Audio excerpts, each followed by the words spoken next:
Добрый день. Прошу Good прощения, afternoon.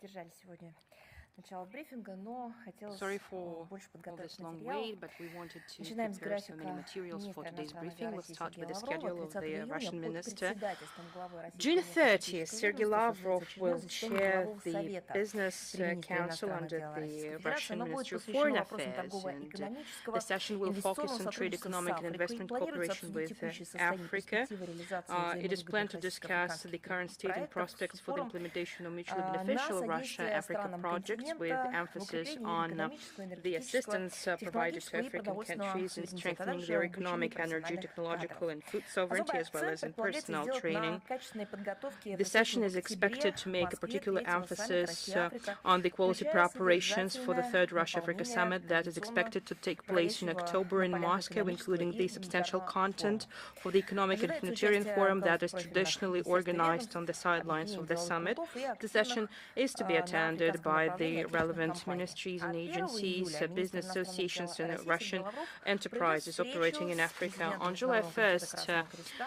Foreign Minister Ильяной Sergei Сполянич. Она будет Lavrov находиться в will Москве meet с the рабочим President визитом. of the На повестке International дня Committee of the широкий Red Cross, спектр Mariana вопросов Spolaric, гуманитарного and реагирования в различных регионах they мира. will И discuss a отдельное broad внимание range будет, of конечно, уделено issues практическим pertaining to аспектам humanitarian сотрудничества response in various России parts и of the Международного world, and they комитета will pay Красного special attention Креста to в practical контексте aspects украинского of кризиса, включая cooperation between Russia верификацию and данных ICRC in преступлений the киевского context of the режима. Ukrainian crisis, Программой including повестки Сполярич verification также of предусмотрена information on crimes встреча committed by the Kiev regime. с Madam представителями других Spolarich's органов program of власти the и visit also includes руководством meetings with Российского representatives of Красного other Креста. government authorities and Переходим with к актуальной representatives of международной the Russian Red Cross повестке. И хочу Society. начать я We'll с start with ситуации в the Венесуэле. Как вы знаете, вечером relevant 24 topics of the июня на севере international Венесуэлы agenda. As произошло you know, мощное землетрясение. Venezuela has recently Стихийное бедствие experienced затронуло, в a частности, strong столицу earthquake Каракас и which расположенный в 120 affected километрах от Caracas него крупный город and Valencia, which is a Валенсия. В large общей city сложности 120 зафиксированы kilometers away две from it. серии подземных Overall, two толчков series магнитудой of 7,2 и underground 7,5 баллов и целый earthquakes, ряд magnitude of повторных. 7.2, По данным 7.5 руководства Боливарианской республики, were речь идет о recorded. десятках We're talking погибших, about сотнях dozens пострадавших. Их число может кратно возрасти. victims and hundreds of Зарегистрировано значительное разрушение жилых injured, зданий, а также and объектов the number of инфраструктуры. casualties По might имеющейся grow. информации, временно закрыт главный международный аэропорт The Каракаса international имени airport Симона Боливара. В столице is приостановлена closed. работа метрополитена, The железнодорожных subway линий, and наблюдаются перебои с railways are интернетом. not working, and there is disruptions in the work of the internet. The acting president, Delcy Rodriguez, has announced a state of emergency. Search and rescue operations are underway, and all the necessary emergency assistance is provided. This difficult time, Russia expresses its solidarity with the government and brotherly people of Venezuela, and we send our sincere words of condolences and moral support to everyone who lost their family and friends as a result of this natural disaster. According to the Russian embassy, no diplomat suffered from the earthquake. As for the Russian citizens, we are working on it to get all the relevant information. Our diplomats are working together with the Venezuelan authorities and emergency services of Venezuela, and you will find in the text version of the briefing the telephone numbers of the Russian embassy, as well as in the you will find more information in the accounts of the Russian embassy. Now, the situation in Ukraine, as you know, June 22nd marked 85 years since the start of the Great Patriotic War. Many events were organized by our foreign missions. We pay homage to all those who sacrificed their lives to save humanity from brown plague. Why am I starting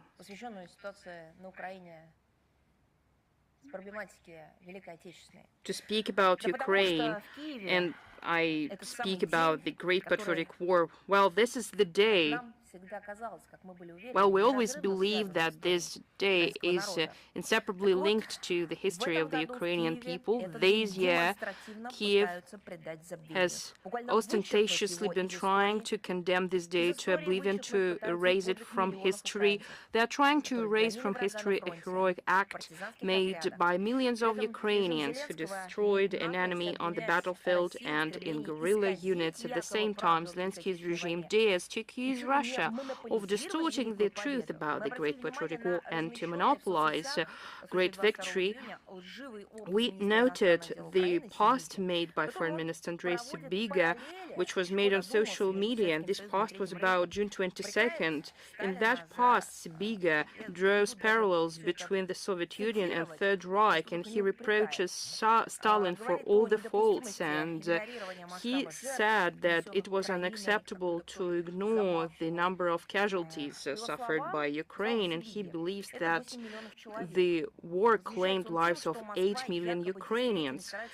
And Sybiga is indignant by the fact that Moscow for decades has been trying to erase the memory about the heroic fight by Ukrainians, Crimean Tatars, Georgians, Armenians, Belarusians, and other peoples against Nazism. And Moscow, according to him, is trying to attribute this multinational act of heroism exclusively to the Russian people. But he represents the regime who destroys the war memorials consecrated to heroes who fought against fascism, and yet they are trying to accuse our country of the indecent preservation of their memory. Shame on them.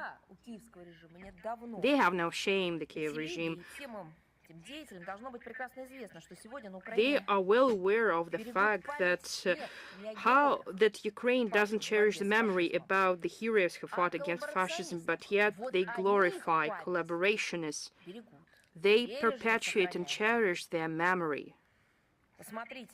Just look what they are doing in Ukraine, all over the country.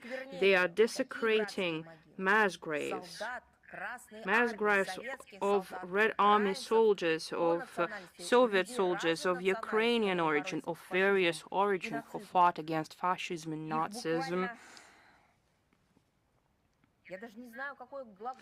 I do not know what to say what they are doing. They're exhumating their remains with excavators. They destroy monuments, or they take them down, or do everything to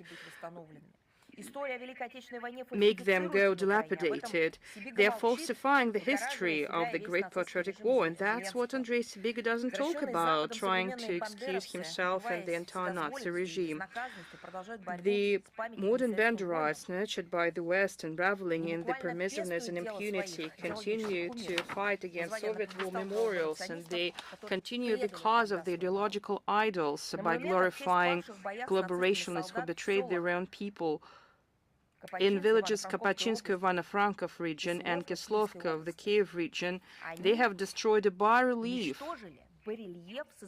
depicting a Soviet soldier and with an inscription, "The Great Patriotic War." In Skvir, Kiev region, they have dismantled a memorial plaque on the activities of the Great Polovetsky Skvir underground district committees of the Communist Party of Ukraine who fought against the Hitlerites. According to Ukrainian mass media, on June 21st in Botan village, Lutsk district, the so-called clergy of the schismatic, the so-called Orthodox Church of Ukraine, in the presence of local authorities and historians of the so-called Volyn National University, consecrated the so-called, I'm saying it again, the memorial sign where Pyotr Gudzovati, one of the commanders of the UPA, was killed in January 1946, who showed resistance to the NKVD.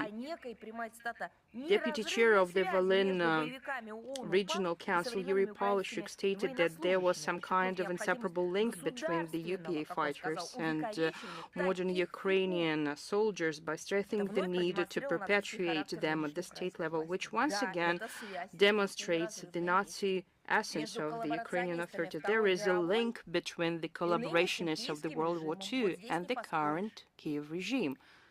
It goes beyond doubt.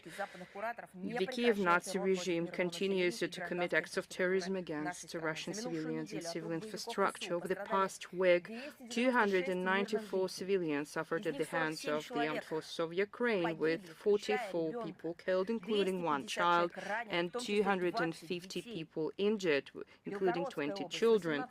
Belgorod region, 3 persons killed and 29 persons injured. Bryansk region, 2 persons killed, 4 persons injured, including 2 sisters at the age of 10 and 11, an 11-year-old boy. All of them suffered from UAV attacks. A civilian car was attacked today. A driver was killed. He was 23 years old. A young woman was killed. She was 15 years old. The Voronezh region was attacked with the Storm Shadow and Scalp. On June 22nd, the attack has killed 5 persons, 68 persons were injured. In the DPR, 5 persons were killed, at least 51 persons were injured. On June 22nd, the drone attacked the passenger bus in Gorlovka. 18 persons were injured. There are children among victims, 2 boys born in 2014 and 2019, as well as a teen born in 2008. June 24th, the result of the Ukrainian attack in Gorlovka, 3 persons were killed. Zaporozhye region, 5 persons were killed, 8 were injured, including 2-year-old and 5-year-old girls. Kursk region, 2 persons were killed, and at least 5 persons were injured as a result of the attacks. In the LPR, 2 persons killed and 2 persons injured. Zhigorodsky region, on June 24th, overnight, 2 persons injured and 2 persons killed. Crimea, June 21st, the attack on the Kerch Peninsula on the ferry line, also 4 persons killed and 28 persons injured. Kherson region, 5 persons killed, 30 persons injured, including a child born in 2020. I would like to say that I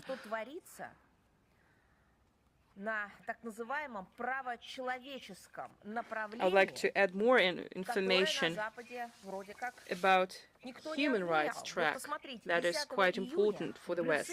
On June 10th, Brussels hosted the 11th EU-Ukraine human rights dialogue. You won't believe that it was organized. Well, what does it have to do with human rights?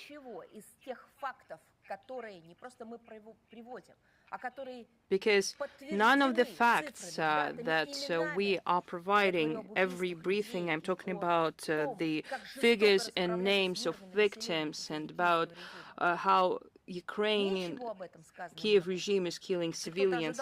Nothing was mentioned at that dialogue.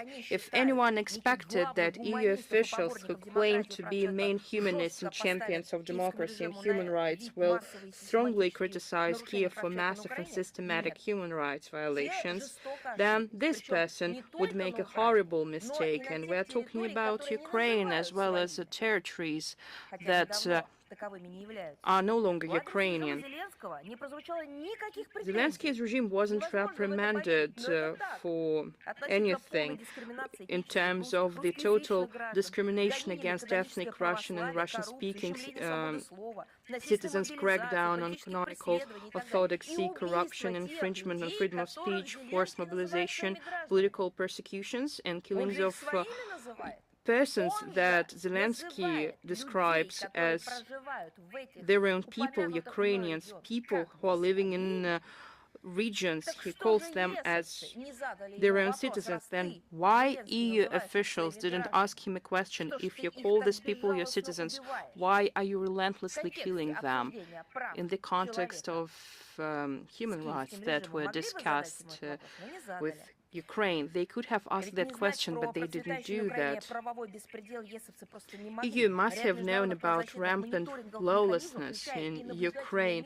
A number of international human rights monitoring mechanisms, including the UN Human Rights Monitoring Mission in Ukraine, United Nations Human Rights Treaty Body, special procedures of the United Nations Human Rights Council, which can be hardly qualified as pro-Russian, but yet they have moderately and repeatedly indicated that there are serious violations by the Kiev regime of its international commitments to protect human rights of national and linguistic minorities, as well as religious ones. However, Brussels chose to turn a blind eye to, and he has transformed the dialogue on human rights into the platform where Russophobic statements are made and approaches are coordinated to promote the anti-Russian line. But it's no surprise to us.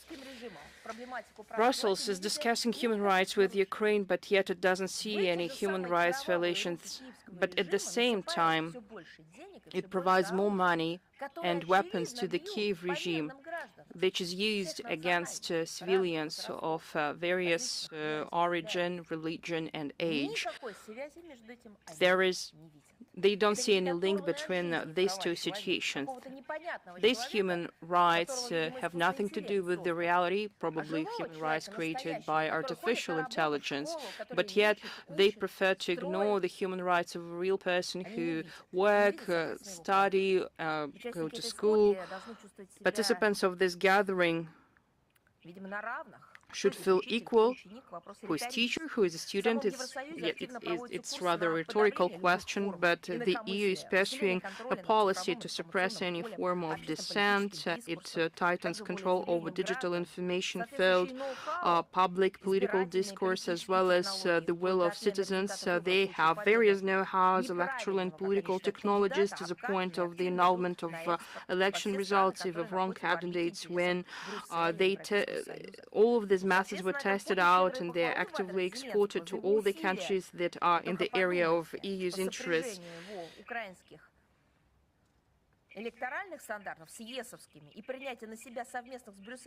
In this context, the praise for Vladimir Zelensky for his efforts to align Ukrainian electoral standards with EU standards and making commitments together with Brussels to ensure the highest level of respect, protection and fulfillment of human rights sound as a mockery of the relevant international platforms.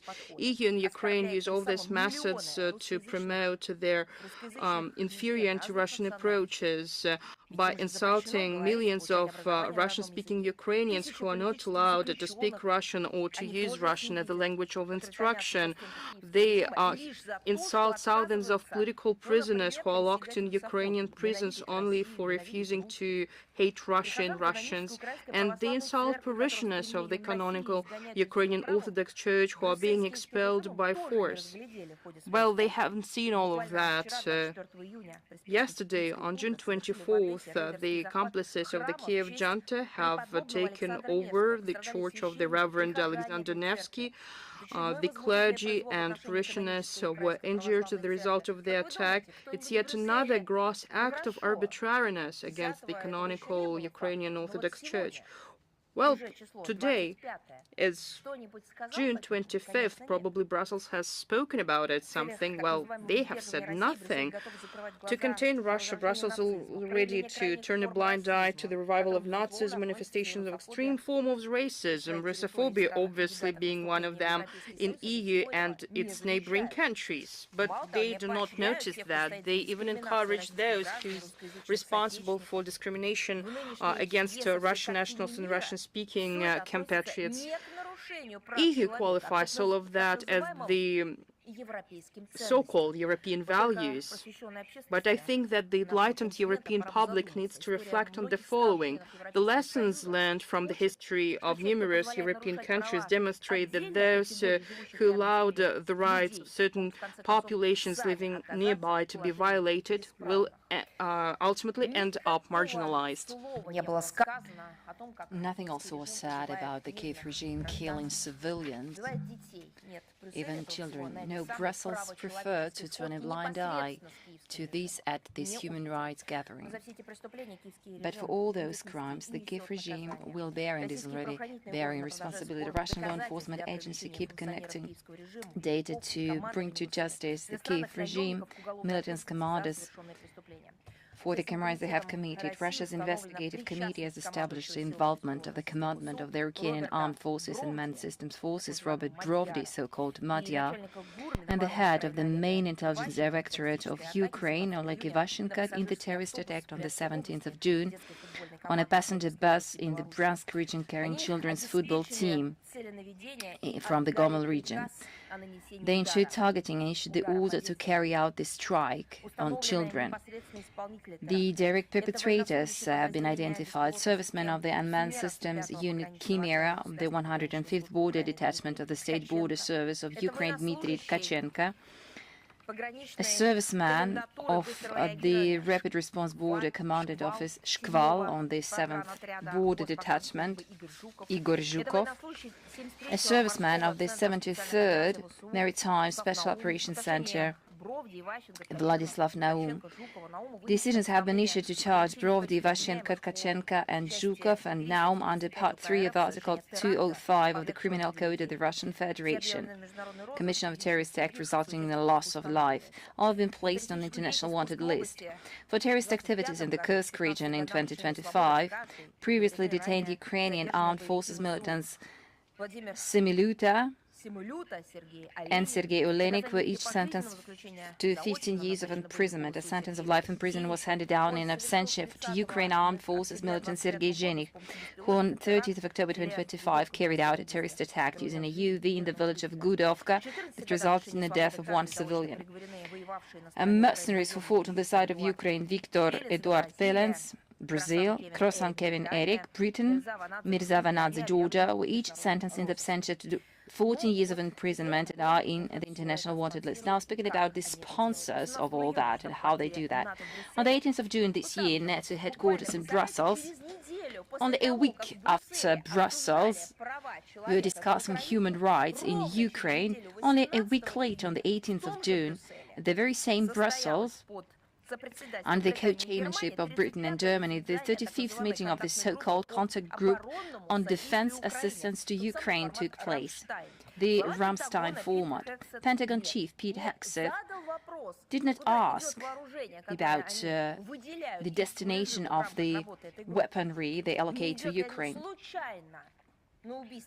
whether it is going occasionally to kill civilians. No, once again, he declined to participate, although it took place almost back-to-back with the NATO defense ministers meeting at which the US defense secretary was present and even delivered a speech. US, Germany, France, Italy, Great Britain and other representatives who on a daily basis keep saying that their main objective refers to liberation human rights. Why wouldn't they at least once employ and implement all those narratives in practice? In absentia or in presence within this Ramstein format. The contact group focused on the most acute needs of the Ukrainian armed forces for air defense systems and ammunition, including long-range systems. The tone was set by the President Zelensky in the hall, and no one asked him about human rights. He boasted of non-existent successes of the Ukrainian army at the front, which, as he claimed, had become possible thanks to Allied assistance. He demanded them to increase these assistance in order to, as he said, achieve peace with Russia on terms favorable to Kiev and the West. He also didn't fail to praise the terrorist drone attacks of the Kiev regime on residential buildings, civilian facilities, schools, kindergartens and hospitals. At the same time, his triumphant reports did not sit well with the pleas for increased arms deliveries to Ukraine. On top of that, Zelensky called for the development of a special mechanism for long-term funding of the Ukrainian armed forces for the period after the end of the conflict, with the aim of, as he put it, turning the Ukrainian army into a pan-NATO shield against the mythical Russian threat. The newly appointed British Defense Secretary Dan Jarvis I don't know how long he's going to hold this position. He voiced requests for military aid that had been pre-agreed with Kyiv. Participants in the Ramstein format are expected to contribute $1 billion to cover 2 tranches under the NATO initiative Priority Urgent Requirement List for Ukraine Pearl program. $1 billion for the purchase of 200,000 155mm extended range artillery shells, $650 million for the order of 100 Patriot air defense system missiles, and another $1 billion is expected to be spent on financing the production of 1 million Ukrainian drones. Germany plans to make the most substantial contribution, but they seem to have found solution for the domestic problems. They seem not to need to improve the quality of life, their wealth, and peaceful development and welfare of German citizens. So they seem to have found all the solutions. That is why Berlin will allocate $400 million, of which 200 will go toward the purchase of American weapons under the Pearl. Another 200 million will go for American Patriot system missiles. So the German leadership basically takes all which is left from its residents to purchase American weaponry to give it to the Kyiv regime, which in its turn uses it against own population. So this is a powerful human rights dossier. This is mighty European values and European solidarity. This is a hideous interpretation of the term of democracy. In addition, Germany intends to transfer several hundred A2EM missiles from Bundeswehr stocks to Ukraine. The government of Friedrich Merz hopes that the other participants of the Ramstein format will follow Germany's example. So far, only a few have responded to this call. Britain promised to produce around 150,000 drones by the end of this year and to deliver more than 350 air defense missiles and radars using funds obtained from, as they put it, frozen, but we would call it seized Russian assets. A sum of £752 million is mentioned. The Netherlands has undertaken to finance the procurement of drones and a defense system to the tune of €500 million, including €250 million under the Pearl. Belgium has confirmed its plans to deliver the first 7 F-17 fighter jets in 2026 out of the promised fleet of 50 aircraft by 2030. Some will be used for spare parts and so-called auxiliary purposes. The announced sums of so-called donations for the continuation of bloody aggression against civilians serves as yet another compelling piece of evidence that today Europe, the West, has become the main obstacle to peace. In the Orwellian perception of Europeans, war is, in a way, a path to peace. That is why they are actively investing in the military enforcement of the Zelensky regime, position themselves as its strategic career, continuing their attempts to inflict defeat, as they put it, or strategic defeat, or the defeat on the battlefield in our country. But to achieve that, they use civilian lives. Kyiv, meanwhile, spreading fables about its imminent victory and seeking to make its allies believe in it, is pursuing a single goal: to provoke us into escalating the conflict, to secure new tranches of Western military and financial aid, which will inevitably be torn apart by those piranha from bank of a street, will be pushed in Western pockets, and ultimately to push NATO and EU countries into a direct military clash with Russia. And you know, the Bandera regime truly demonstrates creativity in a certain sense. In an effort to show the effectiveness of Western military aid, the Zelensky regime has begun publicly boasting about the results of the Ukrainian armed forces' use of sponsor-supplied weapons against Russia, against civilians, accompanied by video footage of terrorist attacks conducted in residential areas and in civil infrastructure. De facto, this is a true safari chase against human living creatures. A premiere screening was timed to coincide with the G7 summit and the Eurostheater International Arms Exhibition held in France last week.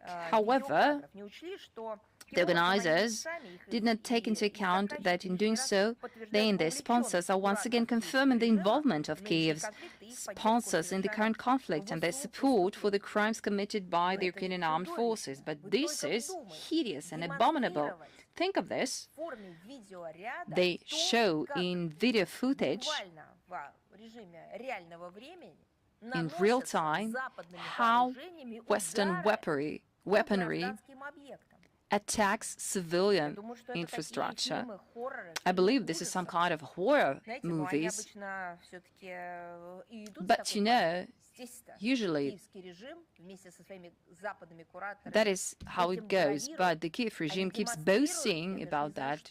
I do not even know how to call it. They tend to show their audacity in a way, failing to understand that basically they only confirm their inhumane narrative and inhumane policy. By the way, these creators from the Bank of a Street were also noticed in other shows. A video emerged in online about a father who found out that the final battle engaging his son was put online in real time for money. This is some kind of entertainment, and this has become a daily routine.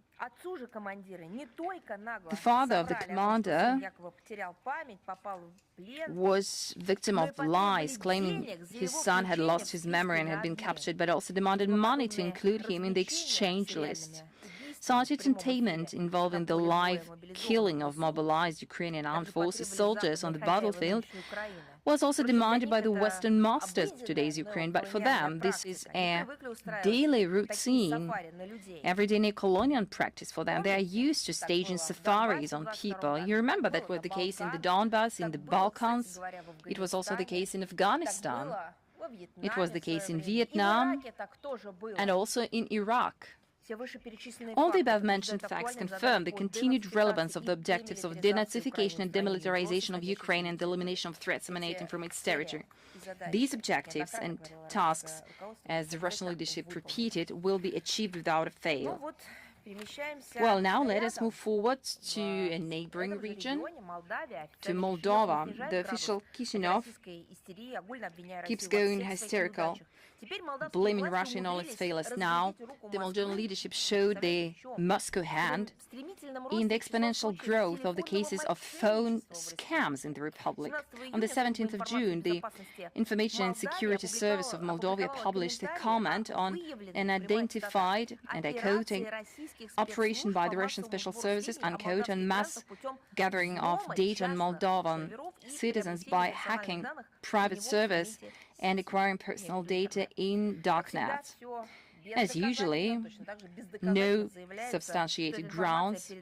They also say that this information has been transferred to organized criminal groups to be used in scams and to steal funds from bank accounts. Apparently, that amid growing social discontent owing to the failures of law enforcement agencies in Moldova to fight against organized crime and rampant phone scams, the authorities come to the only tool in their toolkit, Russophobic sentiment. The absurdity of this accusation only proves the incapacity of Moldovan authorities to handle domestic threats, but also the lack of fantasy at all. And this is their endless attempt to shift the blame. Let me remind here that this phone scams, they know no boundaries. Our country perhaps is one of the targets of the Kiev regime and other criminals who use information technologies and communication technologies, keep calling and sending messages in order to steal funds or to instigate them to commit crimes. Is Chisinau unaware of that, of the fact that our citizens suffer from attacks and the way we tend to find solutions? Didn't you hear about that? But I'm pretty sure that you did. That is why they keep lying to Moldovan citizens, saying that it is all Moscow's fault. Why don't they say that many cases took place in Western countries when they find out that behind all that, the Kiev-sponsored criminals stand. The so-called Russian threat is used also to justify the rampant militarization of the republic, the harmonization of the Moldovan army to NATO military structures and pumping with Western weaponry. On the 17th of June, another ceremony of transfer to the Minister of Defense of Moldova, another lot of Western military aid, namely armored vehicles Piranha 5. According to Moldovan Minister of Defense, Anatoly Nasata, this means another stage of modernization of the Moldovan army and strengthening of its operational capacities. And this brings about another question. Where do Moldovan authorities intend to use these operational capacities? Apart from armored vehicles, the Republic receives other types of weaponry. After numerous comments in mass media on military exercises with drones, the authorities can no longer sweep it under the carpet. In the beginning of June, the president of the country, Mai Sandu, announced the idea to produce drones in the country. Another Minister of Economic Development and Digitalization of the Republic, Mr. Osmanescu, admitted that the process of amendment in the legislation to deploy military drone production in the country was launched. Against this backdrop, EU countries plan to double military spending to Moldova. In May, the head of the so-called EU diplomacy, Kaja Kallas, announced the allocation of another 120 million euros to the so-called European Fund of Peace to strengthen the anti-missile system of Moldova. All this is given as grant aid, but we know that this free cheese received from the West has never been for free. And at the end of the day, Moldovan citizens will have to pay for that, not with money, but very often with their lives, as it is the case in Ukraine. Recently, the Moldovan Minister of Defense initiated the organization of compulsory military training for men who previously didn't serve in the army. This introduction will cover all male citizens aged between 27 and 55. 6-week compulsory training course will be organized for them to acquire the necessary military skills, and the document has already been handed over to the parliaments, and the voice of the citizens is not heard at all.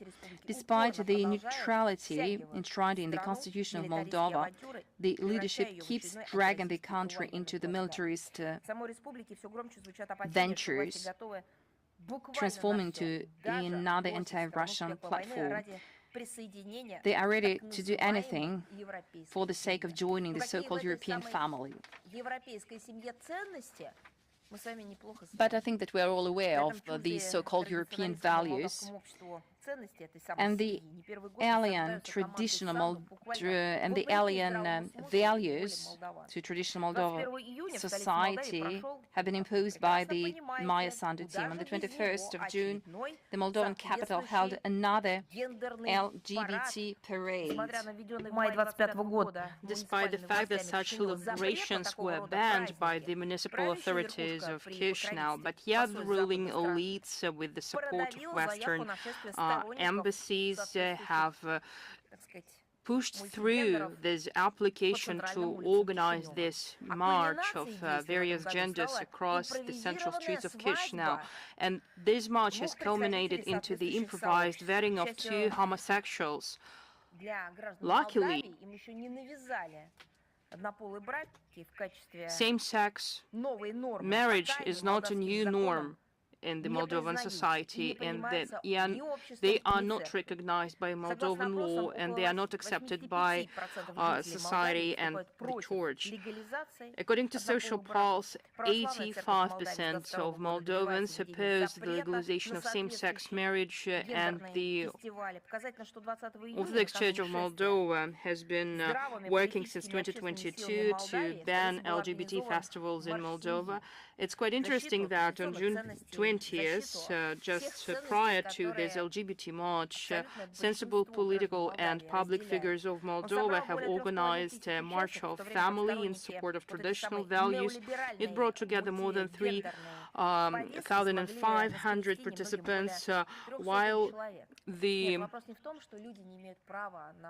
adherents of the neoliberal agenda managed to rally at least 300 persons. Yes, people are different, they have different life situations, but these ideologies are being imposed on them by other states. These ideas are being imposed to a sovereign country, and they're trying to explain it's their new tradition, new norm and new ethic, which is unacceptable.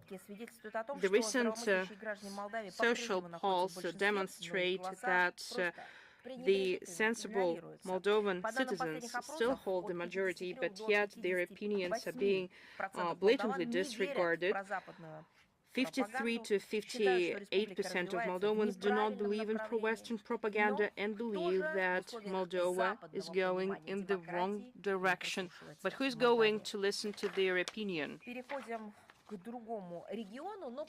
Speaking about other regions, but problems are caused by similar factors.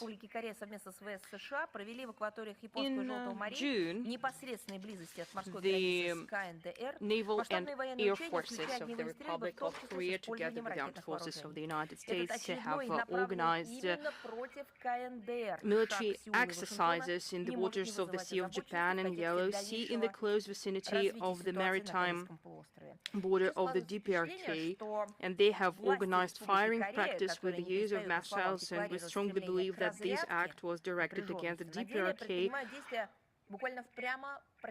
and it raises concern in the context of the further developments of the situation in the Korean Peninsula, and it seems that the South Korean authorities, who continue to declare their desire to diffuse tensions in the region, but yet they are doing the contrary. It is obvious that South Korea and Washington are still guided by confrontational bloc approaches, and they do not want to create terms for political and diplomatic settlement of the existing problems, but yet they want to exacerbate them by putting increased pressure on North Korea.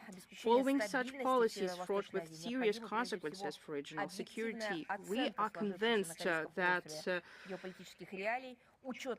the lasting peace and stability in Northeast Asia requires objective assessment of the geopolitical realities in the Korean Peninsula, as well as the consideration of concerns in the field of security for all countries involved, including DPRK. We have paid our attention to the report by Secretary General on children and armed conflict. The Russian Minister of Foreign Affairs has been speaking a lot about the plight of children affected by armed conflict, and the children suffering from the deliberate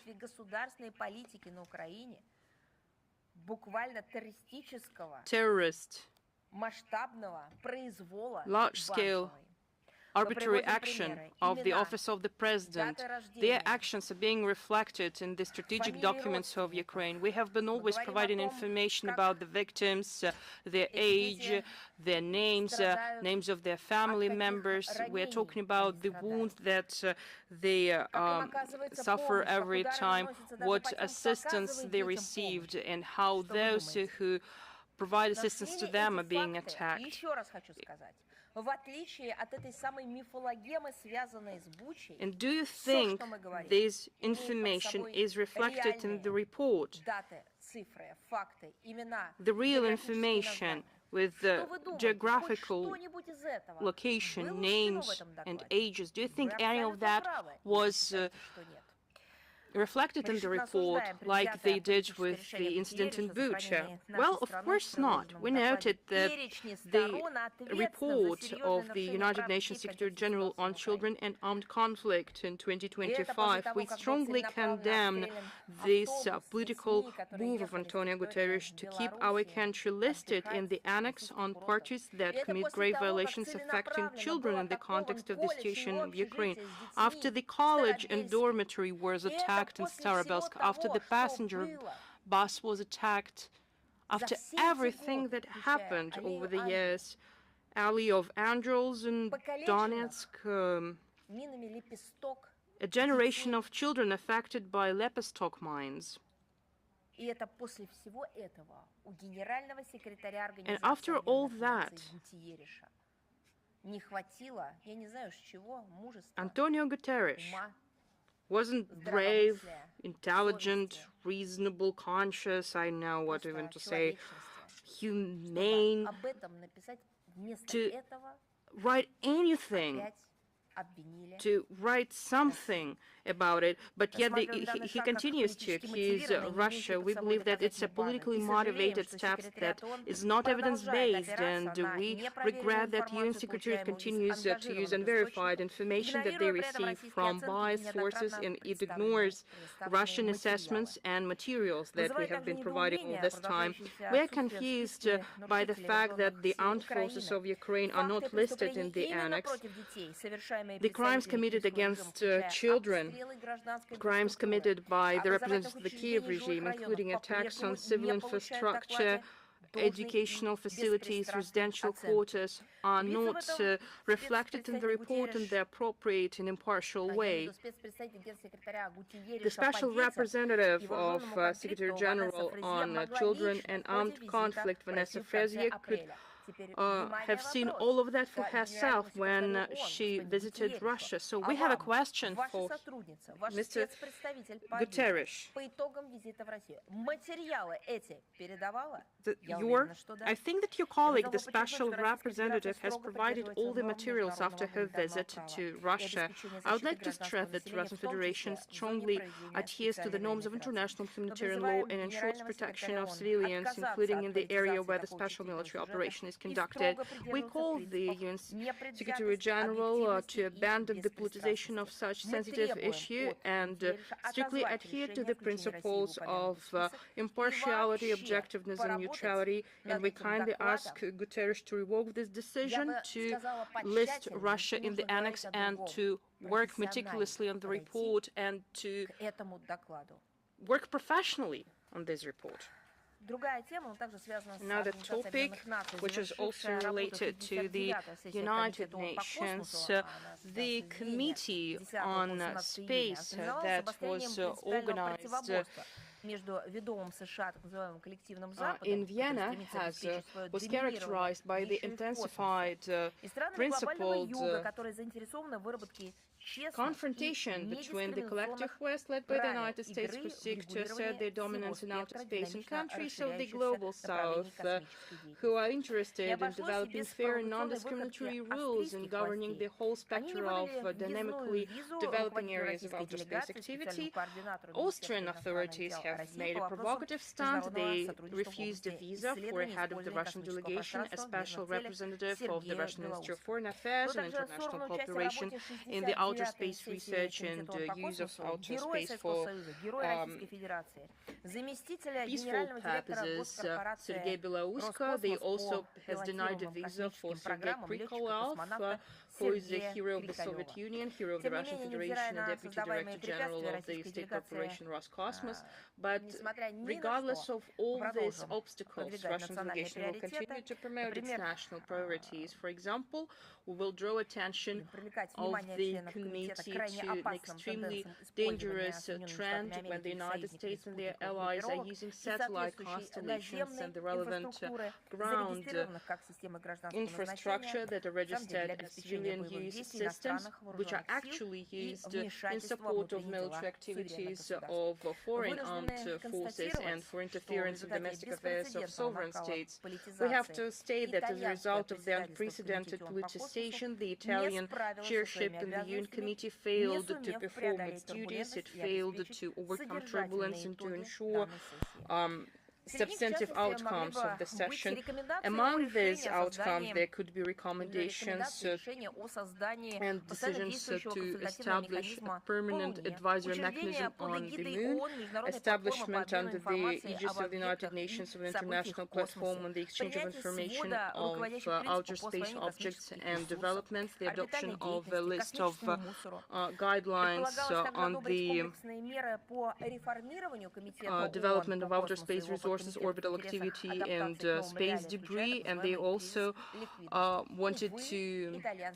were supposed to adopt comprehensive measures on the reform of the committee and its subcommittees to adapt it to new realities, including its liquidity crisis. But yet, the committee failed to do all of that.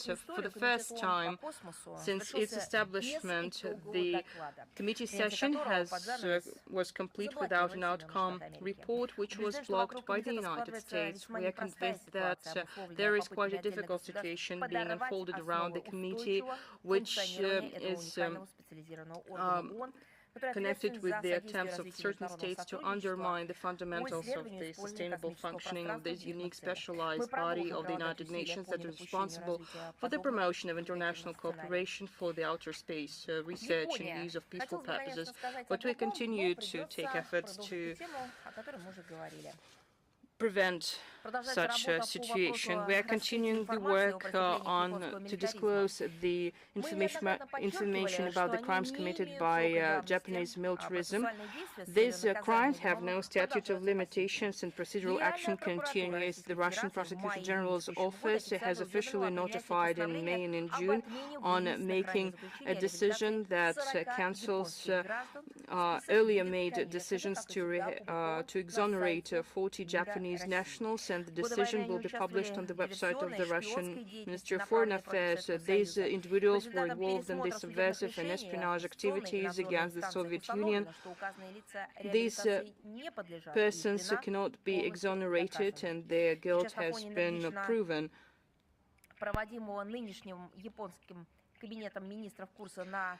Given the course of Japan for remilitarization and revision of its pacifist provisions of its constitution, Japan makes statements that during the Great Patriotic War, Japan has performed its duties in good faith under the USSR-Japan Treaty on Mutual Neutrality that was signed in Moscow on April 13th, 1941.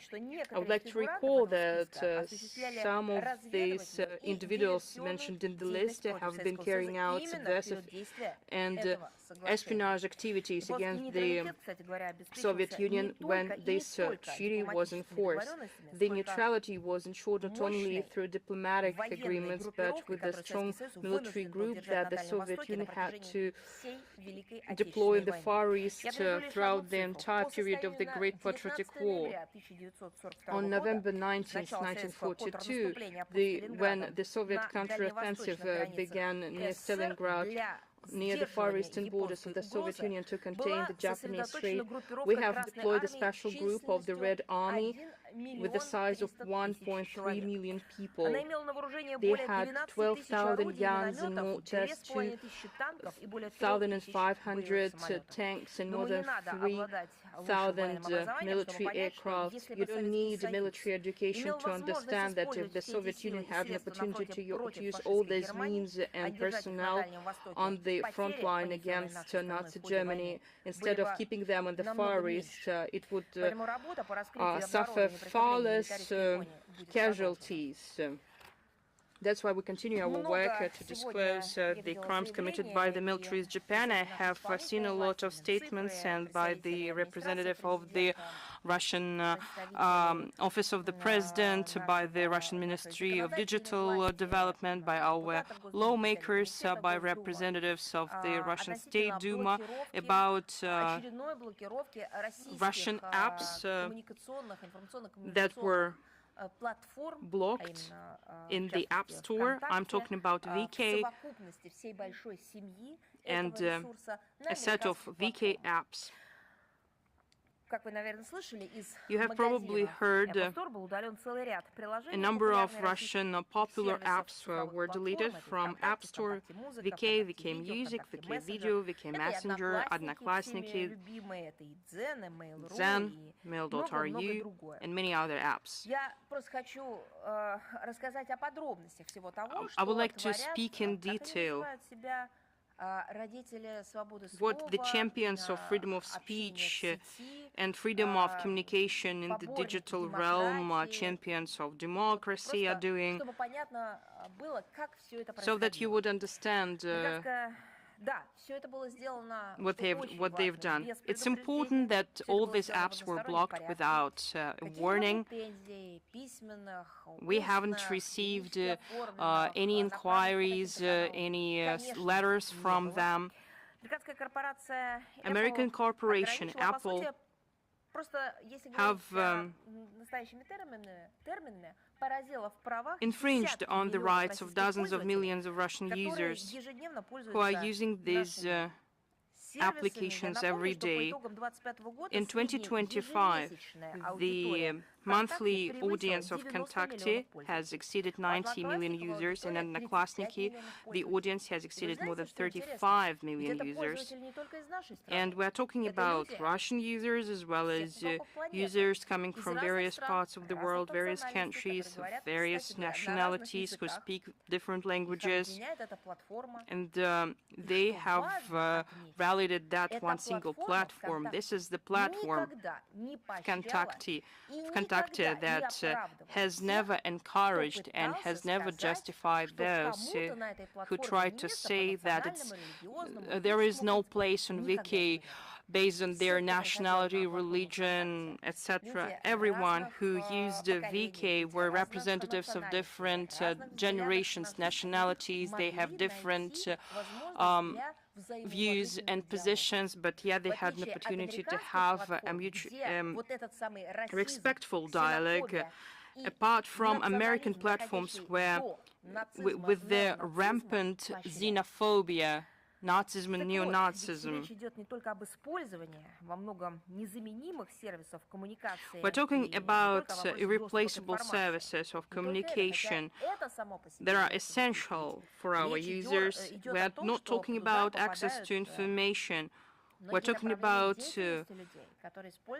people who are losing their sources of making money, but champions of democracy and human rights are not interested in that, because all of these principles and values are on paper, are in reports. They're just doing that for their inclusivity, as they say. But in real life, in order to implement at least 1 inch of all those statements, they need to do something, but they claim to not have heard about it. I believe that we can forget about any reflections about freedom, which are so pathetically discussed by executives of the American IT corporations from their perspective. But when next time you hear these corporation CEOs keep saying about them being champions of the freedom of speech, diversity, that they love pushing forward, immediately tell them and ask them, what about those thousands of millions of people who you try to deprive of the service of the platform of non-discriminatory communication tool, not about something which would push irrespect. No, we are talking about the platform which is a platform of mutual respect. That is what we kept stressing. Yes, this is yet another act of politicized censorship. But let me recall that in March, Russian users have already been deprived of the opportunity to pay through the App Store. Further on, the National Messenger Max were deleted from the store. So this is not about real claims. No real problem exists. This is a true cleansing of information and communication space. What about Apple? What explanation does it give to such repercussions? Well, sanctions again. This sounds ridiculous. Are you really talking about those sanctions, illegitimate, unilateral, those which have not been recognized by the international law? But here, a small, delicate issue. VK company and its services have never been under sanctions and have never been included into sanctions lists. So even this explanation, which cannot be validated, even it doesn't work here. This is an act of dedicated digital cleansing from unfavorable and apparently too sovereign competitors. This means that this platform has truly become extremely popular and successful. This is yet another proof that in today's world of neoliberal stances, new rules are being concocted down the road, and censorship takes various faces and knows no borders. It is masked under the pretext of the fight against disinformation. It is shielded by the laws of various jurisdictions. They refer to some rules of sanctions implementation. And this brings another question. What about other corporations that operate in our country? Do you really abide by the Russian law? Have you opened your mission here in order to find solution in the mutual respect environment underpinned by the Russian legislation? No, the answer is the contrary. So don't you even dare referring to these rules. If one day you hear American corporations being able to give explanations to their illegal acts referring to some laws or articles, remember, this is all hypocrisy. Since last year, basically since the first months of the current U.S. administration, we heard at the highest level, first of all, toward the EU, reprimands in discrimination. They claim that Europeans offend American digital companies. They open criminal investigations against its owners. They didn't like that. The U.S. kept labeling European countries as violators of their obligations in the area of free access to information. So what has happened now? So at that time, when Europeans tried to manage the arbitrariness of American technological giants, Europe immediately became the area of democratic freedom violations from the American perspective. But now, the platform per se, which just recently blamed the EU for infringing on its freedoms, uses the very same tools that was applied to it in the Russian territory. The American private corporation decided which services are to be used in one country and which companies have the right to be on your device and which do not have this right. This is not up to the users to decide on that. This is the corporation itself takes these decisions and undertakes the appropriate moves. But here is my question. Who gave them this right? This is not a purely commercial story. This is about welfare and prosperity of millions of people. On top of that, it has to do with the administration, with the government structure of the United States, because the US considers the part and parcel of its governance the free access to information. But today they decided this way, tomorrow they might decide differently. They might decide to disconnect anything. There are no international law, no rules for them. There are no guarantees. What does this mean? This is another manifestation of neocolonial policy. But you see, its digital dimension. This is something that will happen to those who are going to buy American products. I'm talking about digital products here, with AI embedded, and implement them into their logistic chains, into the economy. At a certain point in time, those who will choose American products, AI products, will face the very same situation. Either they will be disconnected and consequently the whole clusters, economic sectors will be blocked, or they will face demands or requirements which are at odds with its national legislation. I believe that all countries of the global majority should bear in mind this example. Under the pretext of political situation or corporate responsibility, users are being segregated on the national line. People are deprived of access to vital services for the only reason that they are of these origins, of these nationalities. Because, for instance, they use platforms produced in this or that country. This represents no legitimate claims. The only thing here is segregation.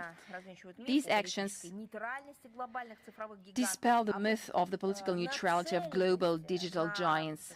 Their commitment to the integrated development of democratic principles. This is about dictatorship, as it is. Today, no one should have an illusion that most of Western IT infrastructure is used as a tool of pressure, censorship, and advancement of a certain political agenda. But the only achievement they will get from that is that millions of users will stop using their products. They will move to more open, to more democratic and legitimate platforms. I have no doubt that VK and other online services of domestic production will find an opportunity to be visible, to be uploaded on its users' devices, which is numerous. I have no doubt here. But the question is that de facto American corporations are hitting themselves. I just remember how it happened with the US dollars. The US and its structures started to close the opportunity to use dollar as a payment instrument, as well as to use dollar in payment systems. But then they were surprised and even indignant that countries and corporations start using national currencies in their payments and transactions, saying that it's a discrimination against dollar. It's a blow dealt to dollar, but the United States itself banned the use of dollar. Aren't they afraid that the same will happen to American platforms? And we would like to hear that they will face discrimination against their platforms. I hope that they are looking closely and will make all the relevant conclusions. I think that users will start using these platforms, and no one will use these narrow platforms like Epstein Islands.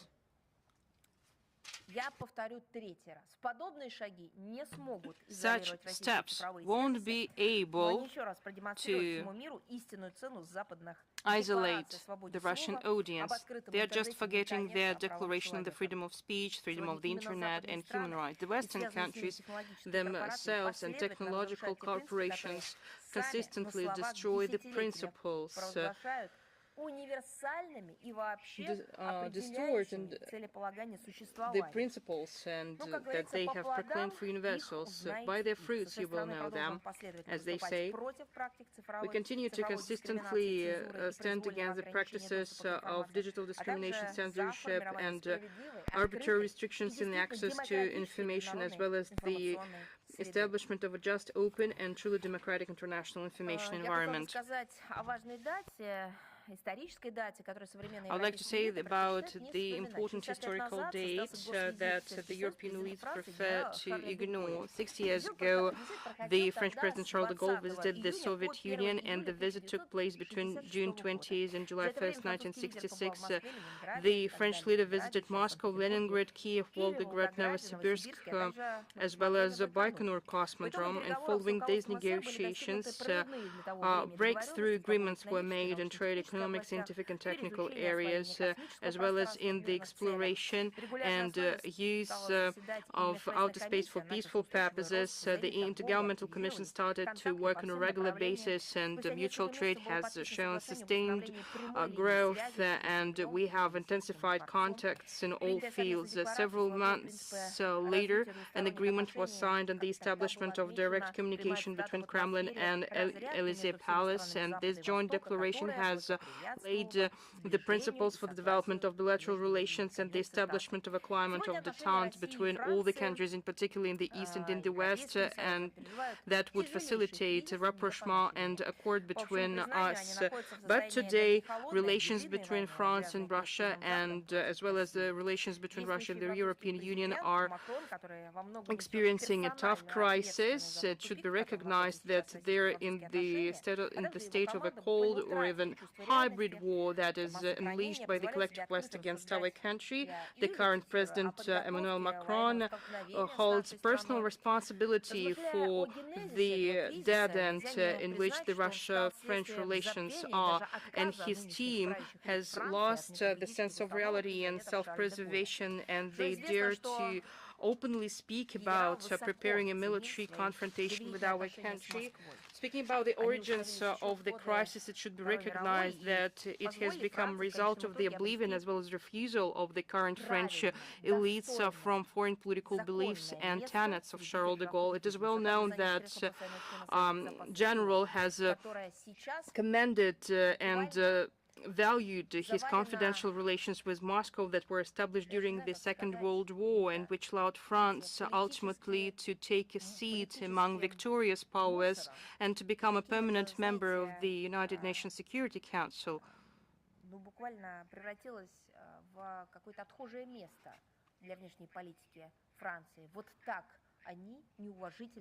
France shows total disregard for its role as a permanent member of the United Nations Security Council. Charles de Gaulle realized that there was no alternative to equal cooperation with our country in consideration of our fundamental interests in the area of security. On June 20th, 1966, during a meeting with General Secretary Leonid Brezhnev, General de Gaulle stated, "Russia is in every respect the most powerful power in the region in which it is situated. For France, as de Gaulle said, it is an interlocutor with whom mutual understanding and cooperation have always been entirely natural. This political and human reality, as old as our countries, derives from their history and geography. In truth, no serious contradictions have ever arisen between us, not even during the period of War and Peace, or in the age of Sevastopol, the Crimean War of 1853-1856. Throughout the ages, there have been clearly expressed sympathies between our intellectual, literary, artistic, and scientific elites, as well as between our peoples at large. End of quote. Well, we should remember that what damage the France dealt to our people and how our people have forgiven France for that. His visit to the Soviet Union in 1966 has become a clear confirmation of an independent and pragmatic course pursued by the French leader and his ability to rise above the current ideological and political situation and to prioritize long-term strategic national interests. By seeing Russia as a natural partner of France, Charles de Gaulle highlighted that such the political and human reality that is explained by the common history and geography. This understanding has laid the ground for his well-known concept of Europe from the Atlantic to the Urals as a space for respectful political dialogue based on a balance of interest and mutually beneficial trade and economic cooperation of states with various public systems. And at the farewell lunch at the final day of his visit, he stressed that as for our common goals, they are detente, accord, security, and one fine day the unification of Europe from one end to the other, balance and peace throughout the world. His ideas are similar to the initiatives put forward by President Putin to establish a greater Eurasian partnership and Eurasian security architecture. These two initiatives are open for all countries and associations of Eurasia, including its Western European regions. We should know that how far has the French diplomacy has moved away from the Gaullist principles. They give credit to the first leader of the Fifth Republic, but yet the current ruling elites of France have abandoned his political legacy long ago. They have joined the ranks of those who do not want to listen anything about the Russian right to have its own interests in the security, and they even seek to inflict strategic defeat in our country. The French general, the leader of the French resistance, and an eminent historical figure for both national and global history, all these legacies being forsaken and forgotten. I will just give you one example that illustrates how Charles de Gaulle's approach is distinct from the methods of the current French authorities. In 1966, when he prepared for his visit to the Soviet Union, he read books on Russian history. He has explored in great detail his itinerary, as well as he wrote speeches that he wanted to deliver in various cities, partially in the Russian language. We cannot expect such a profound approach from temporary occupiers of the Élysée Palace. They are not preparing for anything. They are manipulating the topic of cooperation with Russia and just the topic of Russia in general. We would like to advise them not to forget the prophetic words of their great compatriot, General de Gaulle, who said that for France to be with Russia means to be strong, and to be apart from Russia means to deal with dangers. We will cherish the memory about Charles de Gaulle, great politician who was able to pursue a decent, independent foreign policy and to develop a dialogue with our country regardless of ideological differences. We have organized a number of events, including a scientific and research to practice conference and roundtables, which were attended by the eminent Russian and constructive French experts. On June 24th, in the Institute of Europe in the Russian Academy of Sciences, we organized a conference, the 60th anniversary of the visit of the French President Charles de Gaulle to the Soviet Union, memories and experience of history. And today, on June 25th, in the Russian Spiritual and Cultural Orthodox Center in Paris, with the participation of the representatives of the de Gaulle family, a thematic conference will be organized, as well as a photo exhibition and screening of a documentary, Presidents of France, Guest of the Soviet Union. We are going to organize a memory train that is organized between June 21st and July 4th. This project has become a traditional part of our calendar of events, and this project is timed to one of the tragic days in the history of all Soviet republics, June 22nd, 1941, when the Great Patriotic War started. We observe the 85th anniversary of this date, and we observe it as the day of remembrance and sorrow. The idea belongs to the chair of the Federation Council of Russia, Valentina Matvienko, and chair of the Council of the Republic of Belarus, Natalia Kachanova. The first action was organized in 2022 with the support of the Russian railways. Then 100 Russian and Belarusian school students have taken a special train and visited 14 cities of Russia and Belarus in 2023.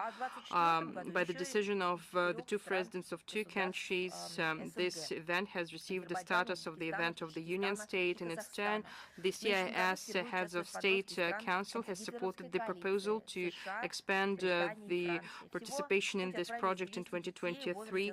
Many school students from different countries have joined the project since then, and we had a lot of applications. We have received more than 12,000 applications, and in Russia we have received 300 applications per seat, which demonstrates that this project has resonated with the youth. It is symbolic that the project starts on June 22nd overnight, and the first stop is the Brest Hero Fortress, which 85 years ago has become one of the strong centers of resistance to Nazi invaders. Participants have paid homage to the defenders with the minute of silence, and they have laid flower wreath to the internal flame. School students can learn more about the heroic feats and challenges that Soviet people faced in attaining the great victory. Participants will receive special pins with the symbols of cities and places that they visited, and at the end of their journey they will put them on a common panel as a symbol of unity of peoples and common historical memory.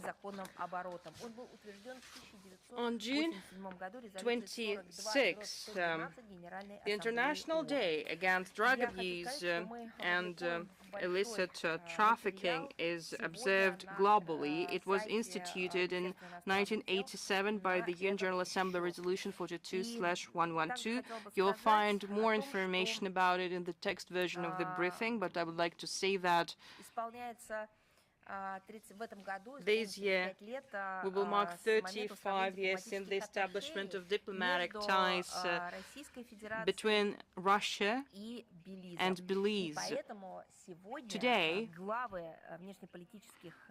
foreign ministers of our countries have exchanged congratulatory messages.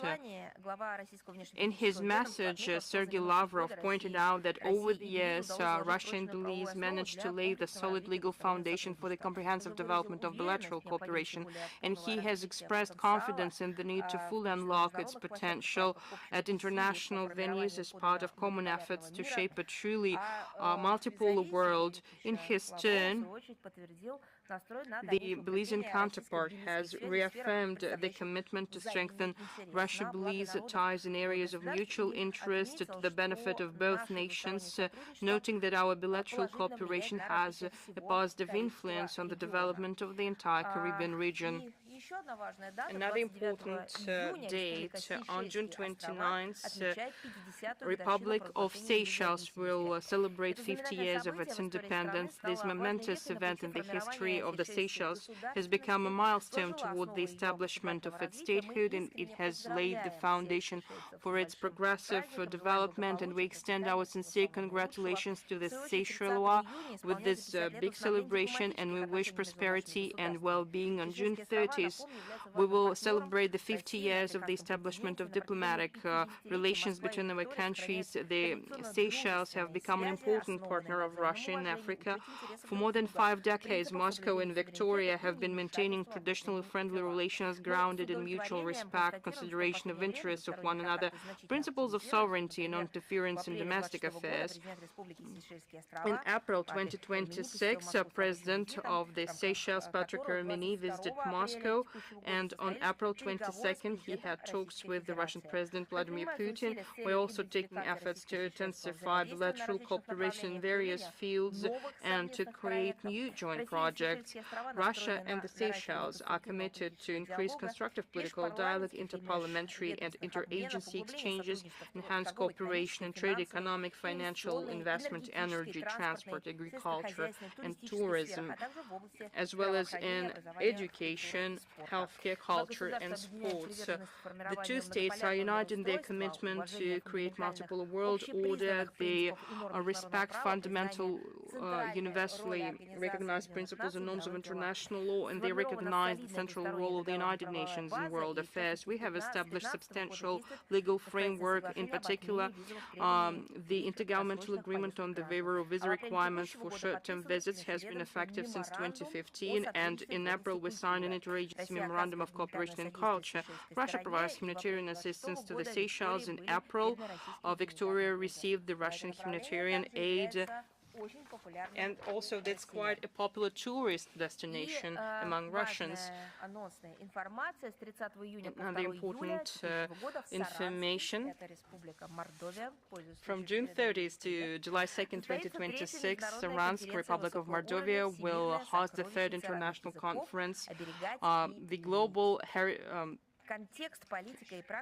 Treasury of mother tongues to protect and to cherish context, policy, and the practice of the preservation of indigenous languages. It is organized by the Russian Ministry of Foreign Affairs, the Federal Agency for Ethnic Affairs of Russia, the Russian Committee of the Intergovernmental UNESCO Program Information for Everyone. This conference is organized as part of the International Decade of Indigenous Languages,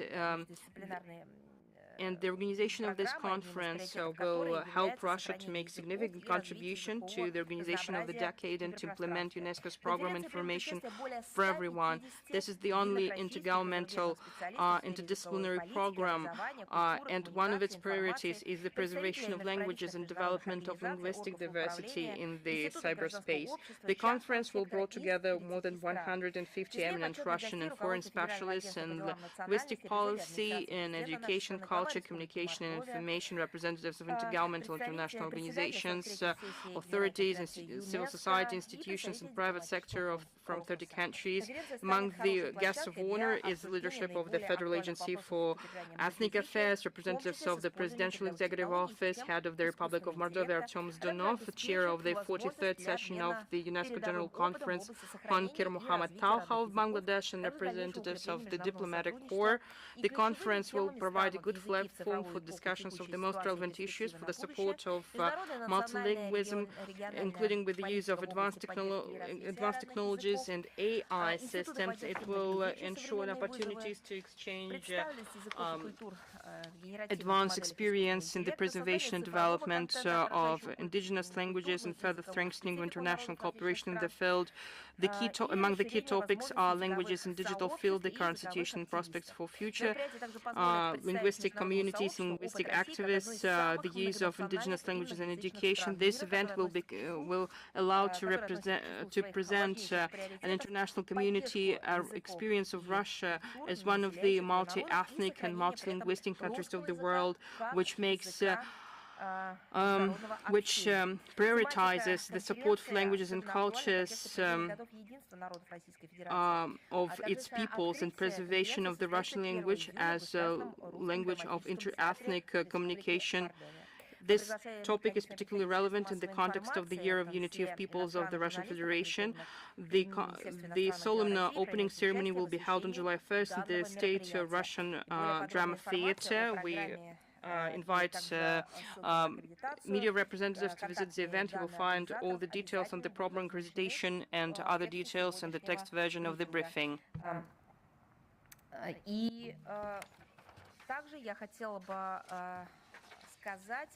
In addition, I would like to say, echoing the linguistic and cultural diversity preservation, with the last years, the ethnic dossier is being politicized.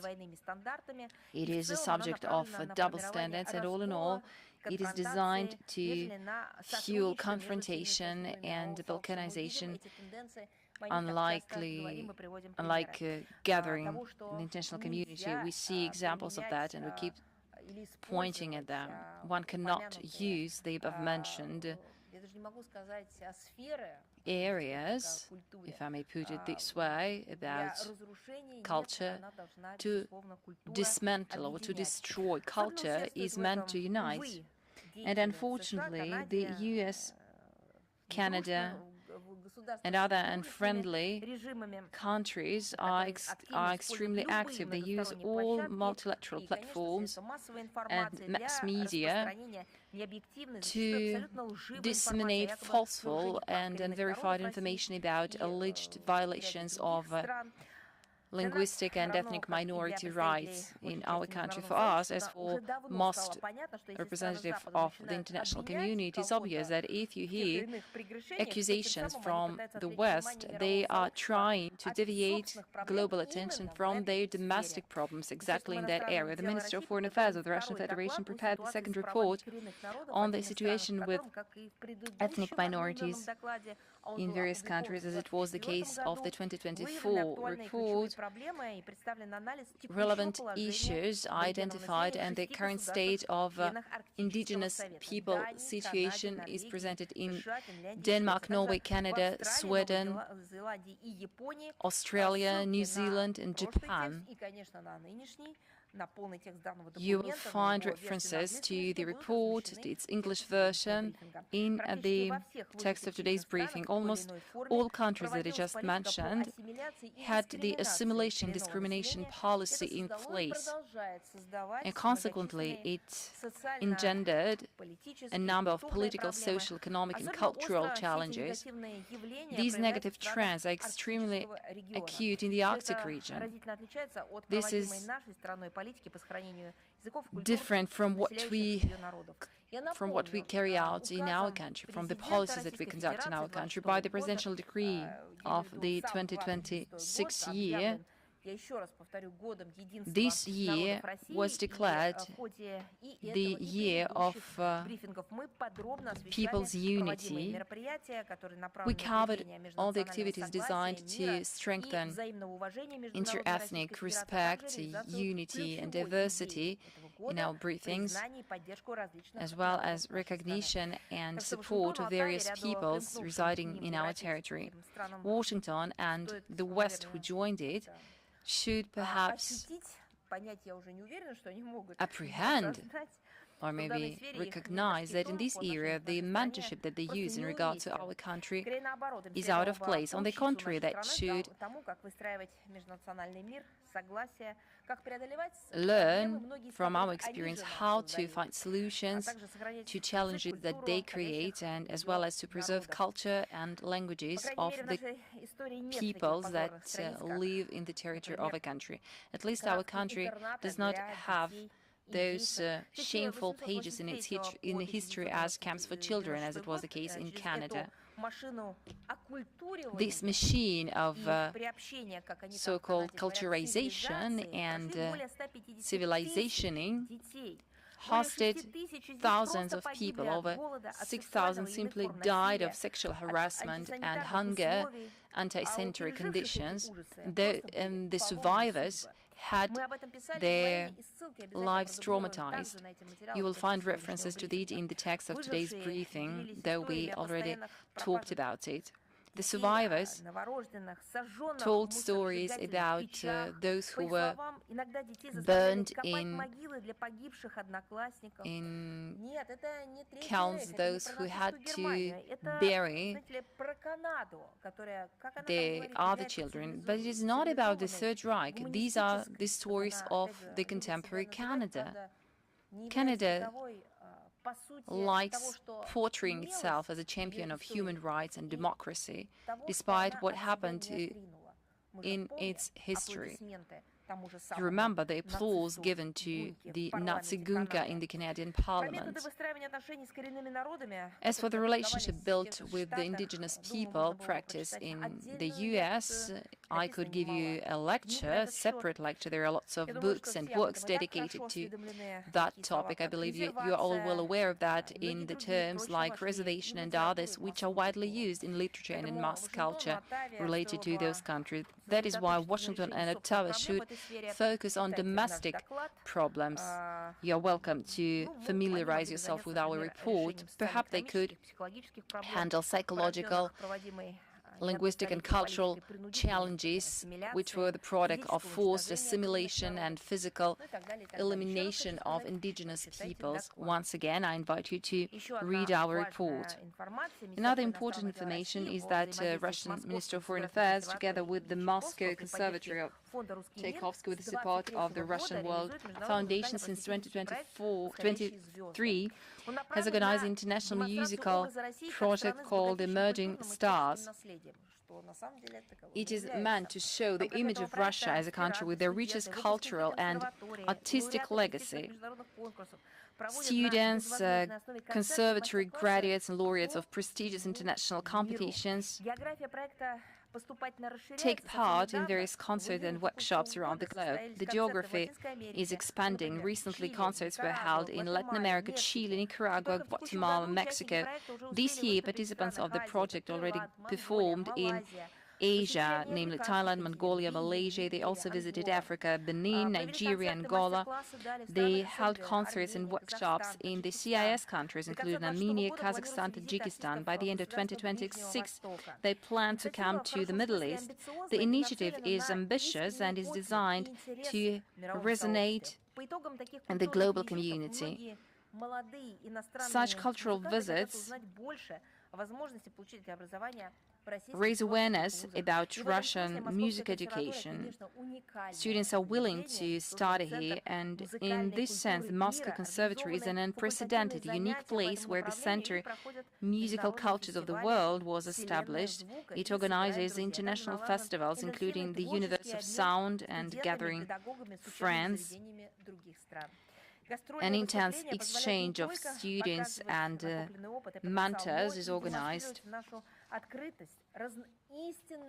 Such musical tours show the experience and the potential, the openness and the diversity and the might of the Russian culture.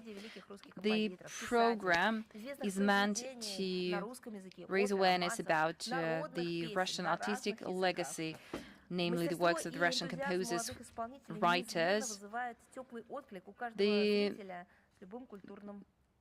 enthusiasm and the professionalism of Russian performers does not leave anyone indifferent. I believe that musicians come back from such tours filled with emotions. They are guided by curiosity. They want to push the borders of their inner world even further. They want to listen to and learn something new. So to my mind, the project is fantastic. It is about interaction between cultures and people-to-people communication. This is the diplomacy which unites representatives of various ethnicities, young musicians, through their will to listen to each other. The new exhibition will be opened in Tokyo. It is dedicated to Josef Goshkevich. He used to be the Russian representative in Japan. It goes in line with the joint decision by the joint board of the Russian Minister of Foreign Affairs and Minister of Belarus. Goshkevich, who was an expert in Eastern studies, contributed to the emergence and development of the Russian-Japanese relationship, the center of the historic memory is the city of Hakodate in Hokkaido.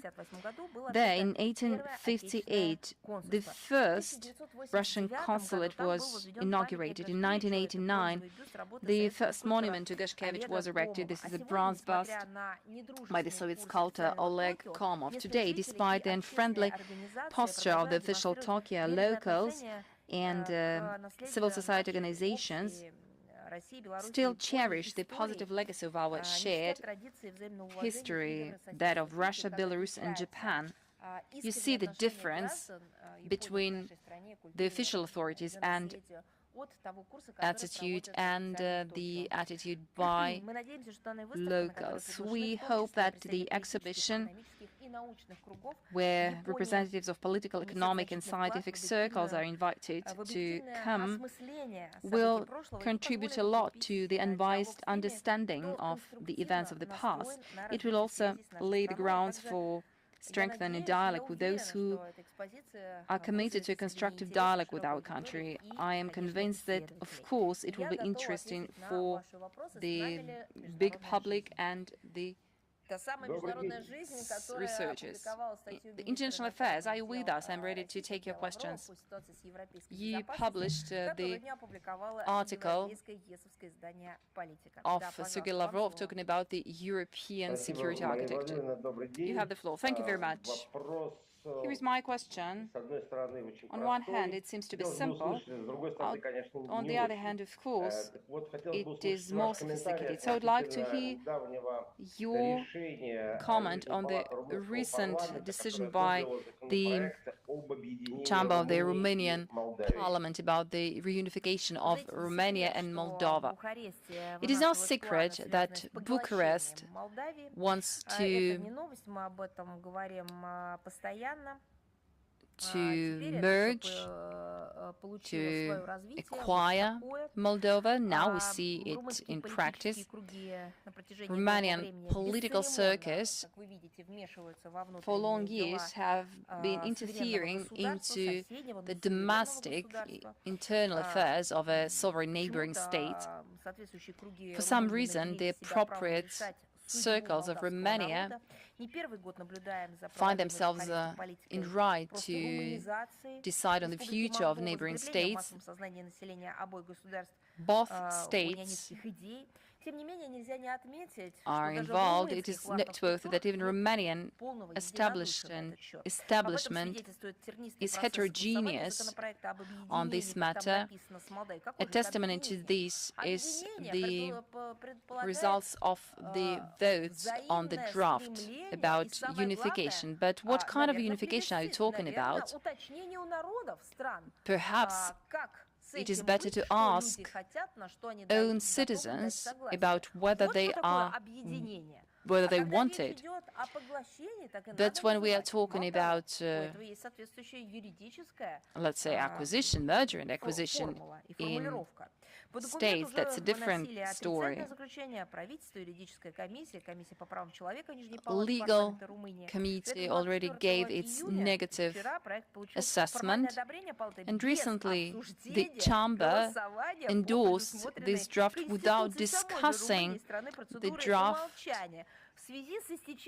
as it is provided by the Constitution, owing to the end of the time for discussion. So you see where the democracy is. Even not only residents are not asked, but even lawmakers are not involved.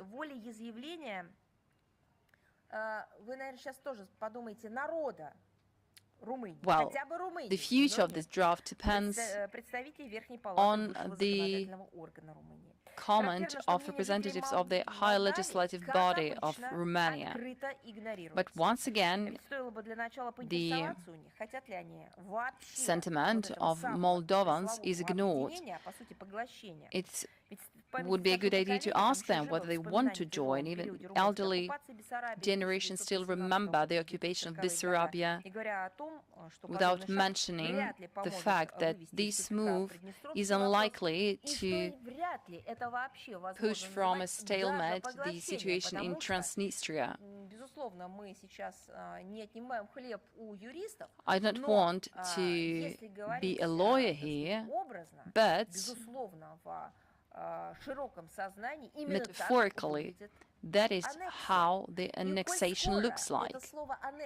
As long as annexation is the word constantly used by the officials in Brussels, the European Parliament, without any legal grounds when they speak about our country, let me here remind you that all the decisions about reunification in our country were backed by the expression of the will of the residents. It was organized in line with the legislation and under the international observation. So, if they decide to use this term of annexation, why don't they apply it to the situation which is directly linked to this term? Thank you. Izvestia, are you with us? Мария Владимировна, добрый день. Good afternoon, Izvestia. How would you comment the joint statement by the heads of the Republic of Korea and the EU adopted after the summit on June 10th, which focused on the support of the Kiev regime and condensed Russian and DPRK cooperation? You know, we see no need to respond to another attack by our opponents designed to discredit Russia, which acts in line with the UN Charter and international law when it comes to bilateral cooperation with DPRK.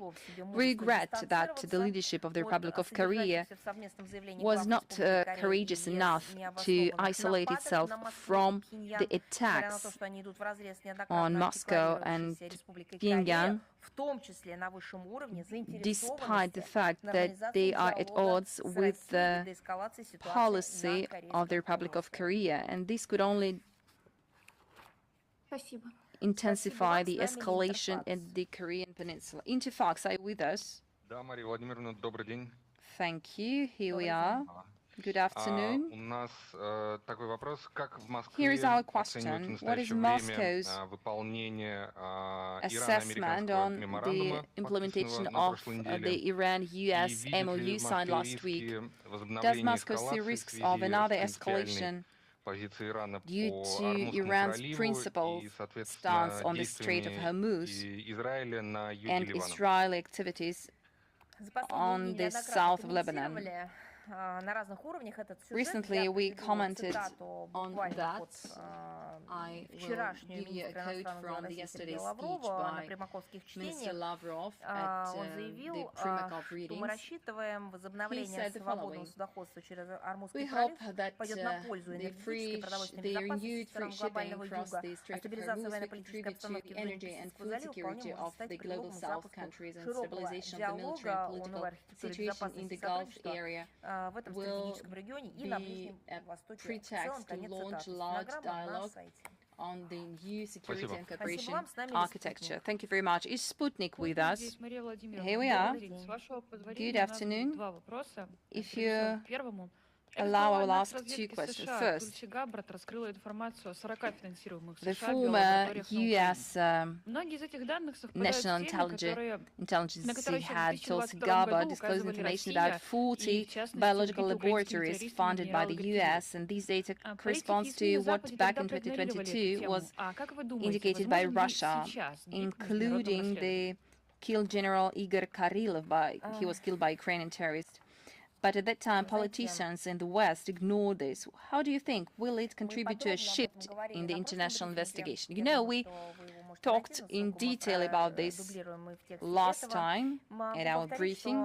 I can only repeat that we hope that American authorities will complete their investigation in regard to financing biological research outside the national territory and will finally dare disclose all the existing facts. We also hope that concrete moves will follow. In particular, conclusions will be made about preventing the situation when one state finances biological programs with the military component in the territory of another state, sometimes putting at risk the health of the civilian population and, of course, influence at the adjacent states. In this regard, we keep convincing foreign partners around the globe that there is a need to ensure national sovereignty in terms of control over biological research. And here's my second question. The military conflict in the Middle East undermined the signing of Russian-Iranian documents on the implementation of this North-South corridor.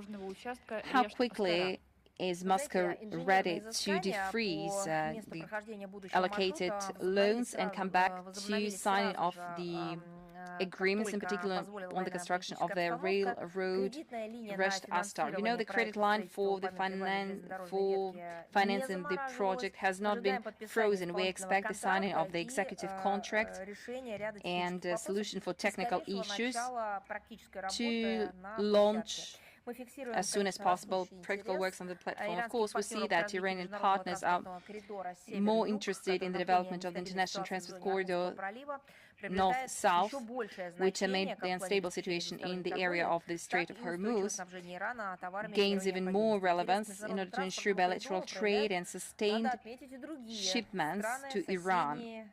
Neighboring countries are also interested in this project. Thank you. Xinhua, please.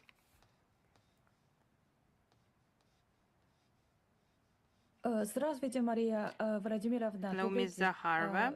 Сегодня у нас такой вопрос. Today we have the following question. The 9th China-Eurasia Expo will be organized between June 25th and 29th in Urumqi in Xinjiang. It is well known that this time Russia will represent its pavilion at this exhibition. Could you please tell us more about the participation of Russia in this event and what are the key areas will be highlighted? And in your opinion, how this expo is going to enhance Russia-China cooperation and exchanges? In your opinion, what is the current level of trade and economic relations and humanitarian contacts between Russia and China? Thank you. We support the organization of events in China that aim to develop multilateral trade and economic cooperation and to enhance Russia-China business ties. We welcome the participation of Russian business community in it, and we hope that the 9th China-Eurasia Expo will provide opportunities for Russian and Chinese businessmen to learn more information about each other and to expand their cooperation. We also invite Chinese partners to attend the major exhibition events in Russia. Russia is going to hold the Eastern Economic Forum from September 1st to 4th in Vladivostok, Russian Energy Week, October 14th to 16th in Moscow, INAPROM in Yekaterinburg from July 6th to 9th. The Forum Sprouts August 16th to 19th in Kazan, and other events that cause increased interest of Chinese participants. We hope that intensive exchanges, especially between our business communities, plays a crucial role in the successful promotion of the whole range of Russia-China practical cooperation that demonstrates high adaptiveness and resilience despite external challenges and pressure. I recall that 30 years ago, we have established strategic partnership between our countries, and 25 years ago, Russia and China have signed a treaty on good neighborliness, friendship, and cooperation. And with that treaty, we were able to upgrade the Russia-China cooperation and to elevate it to an unprecedentedly high level all, one of the decisions of heads of two states during the official visit of President Putin to China was the agreement to extend the effect of the big treaty for another 5-year period. As for our trade and economic and humanitarian ties, they are on the rise. The bilateral trade is growing for several years in a row, and it has exceeded the figure of $200 billion. We have also signed an agreement on promotion and protection of investments. Our leaders have decided to announce the years 2026-2027 as years of education, which is the 10th interstate thematic project. And I would like to say that our bilateral cooperation in education is developing actively. We are increasing academic mobility, expanding cooperation between our universities. There are contacts between our universities and colleges. We are successfully implementing our flagship projects with the joint Russia-China University in Shenzhen, which is opened at the premises of the Russian Moscow State University and Beijing Polytechnical Institute. One of the main tasks today is to create necessary conditions so that young citizens of our countries would be able to develop their careers and to become professionals. Thank you. Reuter, please. Hello, Ms. Zakharova. We have a question about the supplies, Western supplies to Ukraine. On Tuesday, June 23rd, Russia announced that 5 Storm Shadow missiles produced by Great Britain were intercepted. At the same time, a number of mass media and military bloggers informed that Ukraine used Storm Shadow or American ERA missiles to attack Voronezh on June 22nd, which claimed lives of 5 persons. The Deputy Foreign Minister Sergei Lavrov explained in April that Russia demands from Washington to stop supplying weapons to Ukraine, although these demands were left without an answer. Do you maintain contacts with Washington? Were there any requests? Did you make the similar request to London? And does Moscow intend to stop the supplies of Western weapons to Ukraine with the diplomatic methods, or are there any other options in your arsenal?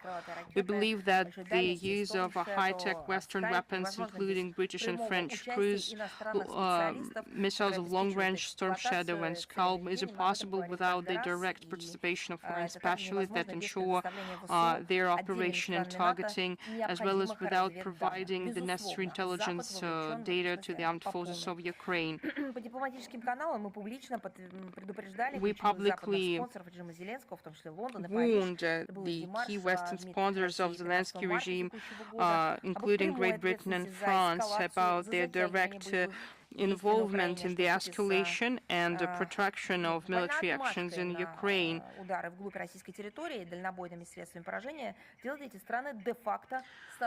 which is together with the authorization to conduct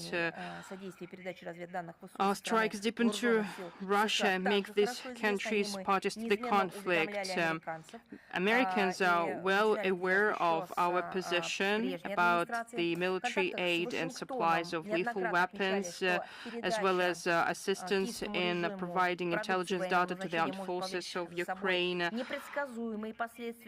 We have notified Americans about it, including our contacts with previous administrations and our contacts with Washington. We have noted repeatedly that sending military products to Ukraine might end up in unpredictable consequences for regional and international security. And we have emphasized that our country views such convoys as legitimate military targets. And as far as the attacks by the armed forces of Ukraine, we recommend to look into the official information provided by the Russian Ministry of Defense, Ukraine.ru. We have 2 questions, if you allow. Yuri Ushakov has recently stated that Ukraine is unable to performance part of obligations that were agreed at the U.S. summit in Anchorage. So do you think that the spirit of Anchorage is exhausted, or the Russian foreign ministry still sees that as a basis for dialogue with American colleagues? These understandings that were reached by Russian and American presidents in Alaska in 2025 have become have provided a basis for the ultimate settlement of the Ukrainian conflict. Unfortunately, one of the sides to the negotiations is drifting away from these results. Why it happened? Well, the answer was provided by Sergei Lavrov several days ago. You will find it in the text version of the briefing. I think you will provide all the detailed assessments. And second question, so what is the status of the Russian property that was seized under Joe Biden administration? Because there is no news about it. You're asking me as if we blocked the property, because that's the question that should be referred to the American side. Our ministry continues to take vigorous efforts to return 6 objects of the Russian state property in the United States, and despite their diplomatic status that guarantees its immunity, this property was seized by American authorities in 2016 and 2018 in violation of international and legal commitments of Washington. I recall that we are talking about our property in states Maryland and New York, trade mission in Washington, 2 buildings of the Consulate General in San Francisco, as well as the residence of the Consul General of Russia in Seattle.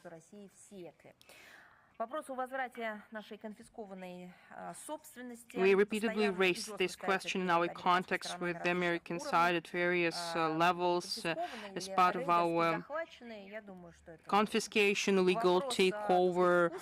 I think it depends on the assessment that is made of that situation.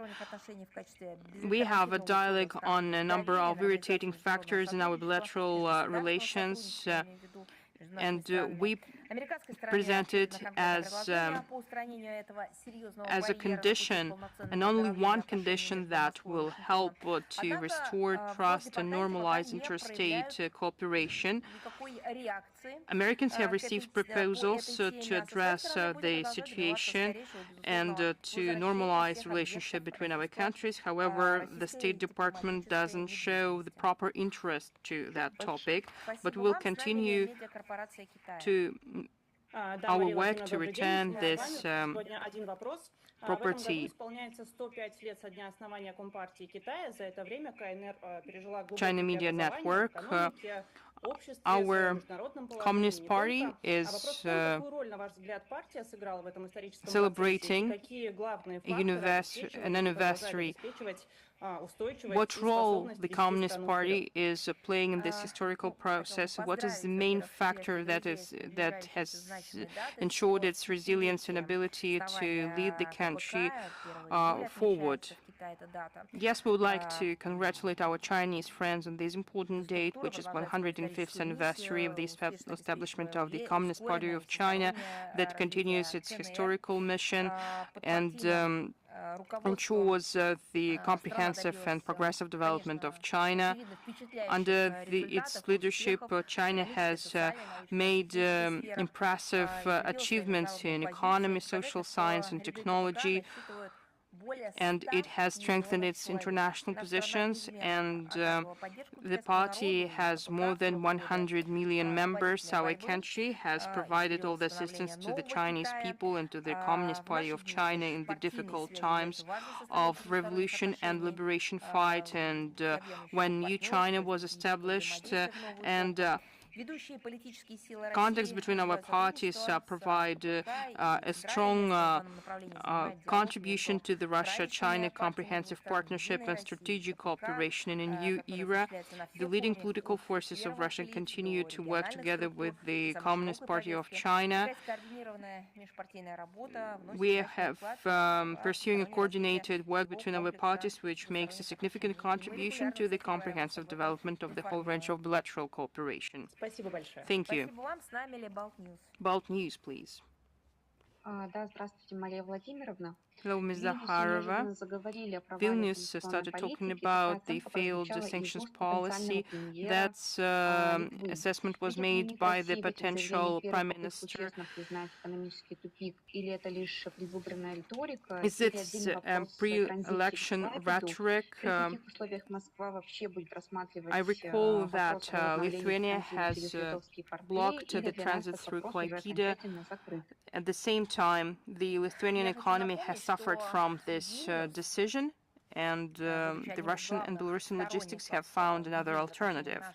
I recall that Lithuania is one of the proponents of imposing various restrictive measures against Russia, continues to pursue a destructive policy to sever trade and economic relations. Any public rhetoric on the failure of the sanctions pressure in our country is used by Lithuanian politicians as a point to further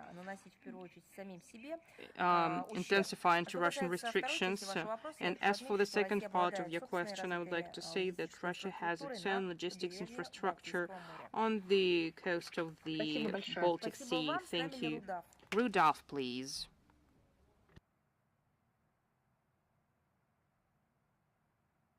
Thanks a lot, Ms. Maria Zakharova. My first question is that regarding the Memorandum of Understanding between the US and Iran, how confident Russia is that this will lead to an end to the war and an agreement? Also, do you believe that Israeli attacks on Lebanon and some other announcements by US officials would lead to jeopardizing the momentum and fail the process? You know, the achievement of an ultimate agreement between the US and Iran is envisaged by paragraph 3 of the Memorandum of Mutual Understanding that was signed on June 17th by presidents of the two countries, and it was signed online. Well, it requires 60 days to develop it, and this deadline might be extended on mutual consent, and the paragraph 14 of this memorandum envisages the approval of the document by the resolution of the United Nations Security Council, which is compulsory for the implementation by all member states of the United Nations. When the US and Iran will reach final agreements, we will be ready to, in the most constructive way, to participate in the process and the agreement of the relevant draft resolution of the United Nations Security Council. Great. What will this support from Russia include to prevent any other possibility for a new war to start between those two countries? I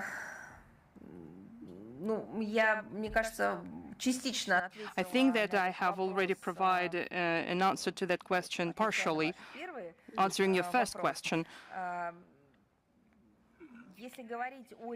Talking about the resolution that should be taken by the United Nations Security Council to prevent the outbreak of war of US and Israel against Iran, I think a lot depends on the content as well as on the will of the member states to fulfill their obligations that are related to the implementation of the decisions taken by the United Nations Security Council as well as norms of international law.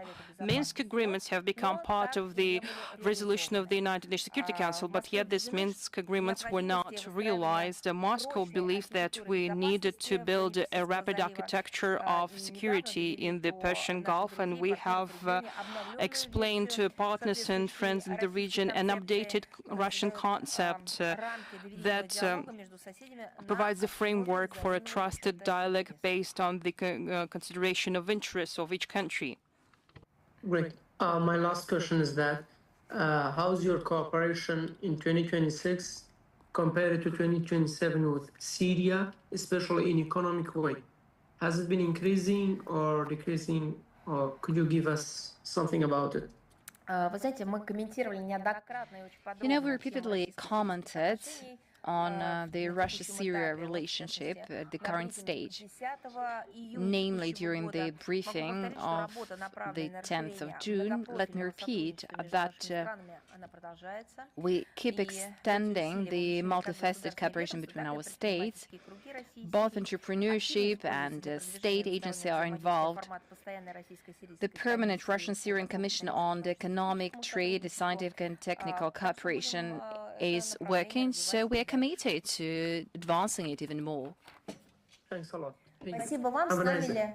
Спасибо взаимно, с нами ли Лента.ру? Thank you. Lenta Мария Ru, are you Владимировна, with добрый us? день. У нас сегодня Good один afternoon. вопрос, We если have only можно. one question, if you may. Как вы сегодня отметили на брифинге, As you noted today, Украина предпринимает попытки Ukraine is undertaking героизации attempts to glorify нацистских коллаборантов, Nazi и в этом месяце collaborators, очень серьезно из-за этого у нее ухудшились отношения and с for Польшей this на reason, этой почве. its relationship Как вы with считаете, к чему Poland может has привести кризис significantly между degraded. Do you think Киевом и Варшавой, what this вызванный could этим lead вопросом, to, и есть and ли какая-то do у you see России any перспектива или prospects необходимость or the возобновлять с need Варшавой to диалог о restore памяти о Великой dialogue Отечественной войне? with Poland on the Спасибо. topic of the Знаете, мы memory стали on свидетелями, the по Great сути, на Patriotic наших War? глазах все это развивается. You know, Ряд actually, публичных we are заявлений, witnessing a действий со number стороны of public польских официальных statements лиц, and осуждений moves by политики the киевского Polish режима, который officials открыто восхваляет бандеровских blaming послушников the Kiev regime нацистов, policy, в who целом openly Зеленского, glorify высшей Bandera, награды Польши. henchmen При этом of не надо забывать, Nazi, что долгие годы именно including Варшава the episode with пыталась в угоду revocation политической of конъюнктуре Zelensky of the закрывать highest глаза на процессы grade of возрождения Poland. нацизма на Украине, We should not который своими корнями forget уходит about именно в revival of нацизм Nazism in 30-х, 40-х Ukraine, годов and this 20 века. goes back Все to это the делалось при Nazism of the попустительстве западных 1930s. кураторов It was киевского made режима. at connivance of Кстати the говоря, всё это Western имеет очень, sponsors, такую, знаете, and all in очень all, современную почву, it has a contemporary по dimension as well. выдавливанию всего, I mean, связанного с русской идентичностью на expelling территории everything related Республики, to с the только на Russian территории identity, not only in the Украины territory это of происходит. Ukraine. Именно поэтому, начиная с государственного That is why, переворота starting 2014 from the года, coup польские d'etat in официальные лица 2014, не Polish переставали officials ходить дифирамбы, сменявшим друг kept друга singing украинским praisals политиканам, to которые the занимались героизацией Ukrainian politicians гитлеровских, так сказать, who were involved in приспешников из glorifying ОУН. Мы исходим из того, что польский народ сам Hitlerian достался своему политическому lapdogs классу, of the который, желая навредить UPA, России, who выписал believe в Украине that рассадник бандеровской идеологии. the Polish people will Напомню, evaluate the вообще-то, actions by the political class это именно who, поляков, seeking to harm Russia, предки nourished нынешних киевско-режимных неонацистов the убивали hardback и of расстреливали жесточайшим Bandera способом. ideology. Кому вообще, ну вы знаете, учитывая, что это давно You know, given перестало that быть внутренним делом it одного stopped или being a двух purely государств, это мировая domestic проблема. policy, Неонацизм в this is a Украине мировая global проблема. И то, что challenge. его пестуют, I'm talking about выращивают, Nazism, это which is тоже being мировая nourished and проблема. Я хочу glorified сказать in такую вещь. Ukraine. It has gained a Наверное, global да, каждое dimension. государство само Of должно course, every решать, кому state какие has to государственные decide награды on выдавать. which awards Безусловно, to это issue to всегда whom. было императив, это Of всегда было course, так. it was an imperative, it Но was сколь always the скоро case. высшую But государственную as long награду as Польше дают the highest тому, кто national award is уничтожает given to сейчас someone who, граждан России, as we русскоязычных, speak, is людей, которые destroying неразрывно Russian-speaking связывают свою citizens, судьбу с русским языком и русской those культурой, who мне тоже relate есть their что lives сказать. to Russia, Может быть, официальная I Варшава have something дала бы to высшую add. награду Perhaps тем the своим Polish officials гражданам, would которые award it to those действительно работают Polish на благо citizens who своего truly польского отечества по-настоящему. for В частности, the те, кто prosperity занимается of сохранением the исторической country. памяти I mean, those Польши, who кто сохраняет are памятники involved in maintaining the красноармейцам historic и memory, who братьям, want польским to братьям по maintain the оружию, memorials которые erected официальная Варшава эти to памятники brotherly сносит или не warriors защищает от in вандалов. Warsaw. Вот Ежетыцу могли бы в Варшаве For дать instance, этот Ежетица самый свой орден, could высшую get this государственную award, награду this highest за то, order, что он ценой своей жизни because he защищал paid памятники. the Это price of his life по-настоящему так, protecting учитывая, что с ним творится на monuments. территории Польши. And this is true given what Памятники is тем, кто happening to сделал him возможным in Poland. современным He полякам protected жить, the memorials развиваться, and развивать monuments свою erected to страну. those Может who быть, таких людей, как Ежетыц, они бы отличались secured the своими survival наградами. of Poland. But frankly speaking, I have doubts on that, not because, unfortunately, the present Warsaw has been intoxicated by this interest to harm Russia by hook or by crook. I have doubts on whether anti-fascists would accept this award, the award which has been given to Zelensky. And a few decades ago, the same award was given to Goering Nazi. Currently, the neo-Nazi Zelensky had this award revoked. But what about this award given to Goering? I'm really interested to know what the situation was. I didn't find any information, any facts proving that Goering and Mussolini had their awards revoked. Maybe there is at least a single letter. Once again, I'm really excited to know that. Russia rejects any attempts to rehabilitate Nazism. Our stance is well known. OU and UPA have tarnished their reputation by the inhumane crimes committed against Soviet and Polish citizens of various ethnicities. Polish, Russian, Belarusian, Jews, and even Ukrainians themselves who did not share inhumane ideologies of Bandera. In a civilized society, there is no place and could be no place to successors of Ukrainian collaborators of Hitler. As for the renewed historical dialogue with Warsaw, the question itself for us is hypothetical today. Why? Over the last decades, many efforts have been applied, including those of joint manuals on history. A lot has been done in order to leave this page in the past, but at the same time not to forget it and to allow future generations to live in peace and accord. But everything was crushed by the Polish officials. They have been intoxicated by these Russophobic sentiments. The Polish authorities conduct hostile policy towards our country. For many years, they have been engaged in falsifying the history, destroying monuments to Soviet warriors, liberators, and to their own Polish warriors. Once again, I repeat that these monuments were erected by Polish citizens. Both Soviet and Polish warriors paid the price of their lives, protecting and defending the peace free of fascism and Nazism and the future of Poland as a state and as a people. This state owes to them their statehood. There is no environment to build a dialogue. There is nothing to discuss.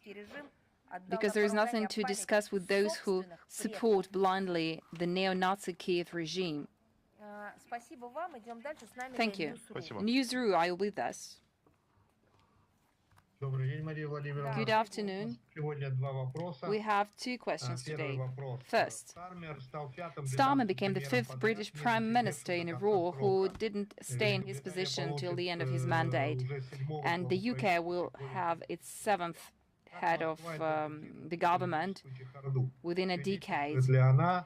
How does Moscow interpret such political reshuffling? Does it testify to a systemic crisis of the British political model? Does Russia have any expectations given the change in the government of the state, or does this reshuffling have no impact on Moscow's stance? You know, we gave comments repeatedly on the crises within the British government. At the last briefing, we mentioned it. That is why the statement by Keir Starmer about resigning from the leader of the Labour Party and the position of a Prime Minister came as no surprise. because that is how the UK political machine works. We do not expect any progress in our bilateral relationship. Let me recall that we were ready to build a dialogue, to restore a dialogue with the UK destroyed by London initiative once our opponents stop their confrontational course, reject aggressive support of the neo-Nazi Kiev regime, sanctions policy, hysteric intimidation of their own population of the non-existent Russian threat. The problem is that the present hostile stance taken by the UK is underpinned by the anti-Russian ruling establishment, which rests on the multi-century tradition of Russophobic sentiment in the London policy. Whoever comes to replace Mr. Starmer, it will be a representative of the same party and political circles nourished within the liberal and globalist Atlantist ideological matrix and representing interests of military and industrial corporation and financial elite of the city who get their hand on the anti-Russian confrontation. It is highly unlikely that the next Prime Minister will be able to overcome the situation, to rectify it, to overcome the external and domestic destructive forces. Otherwise, of course, we will be ready to welcome him.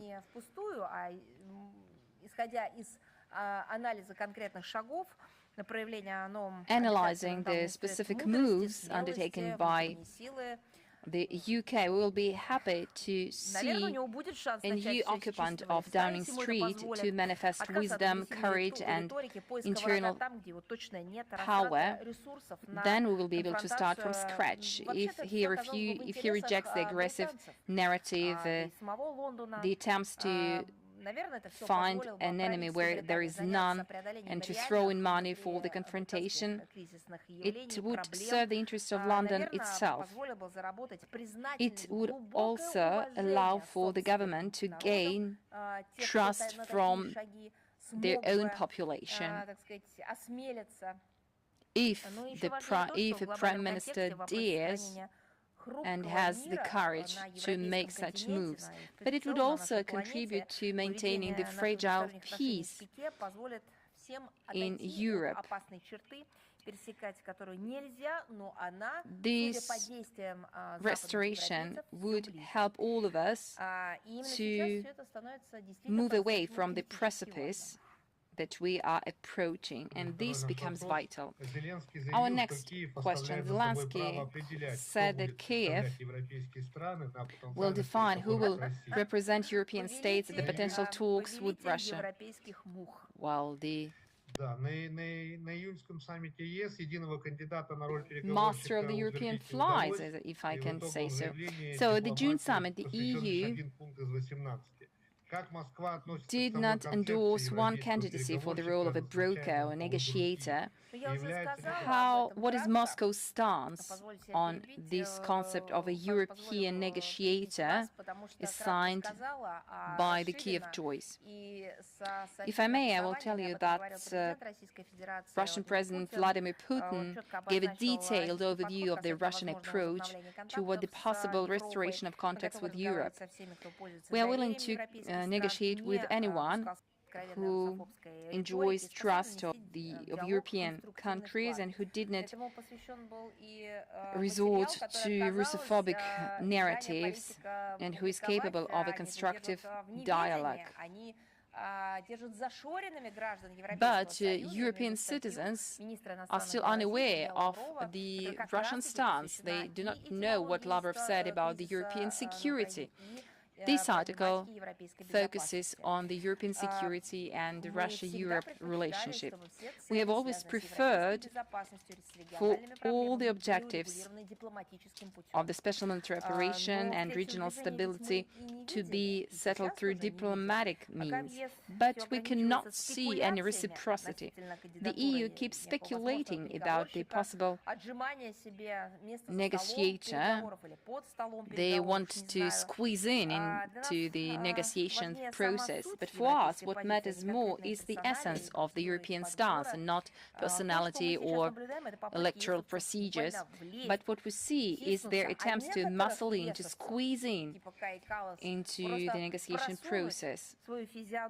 And Madam Callas wants truly to squeeze into the process, which basically hasn't taken shape yet.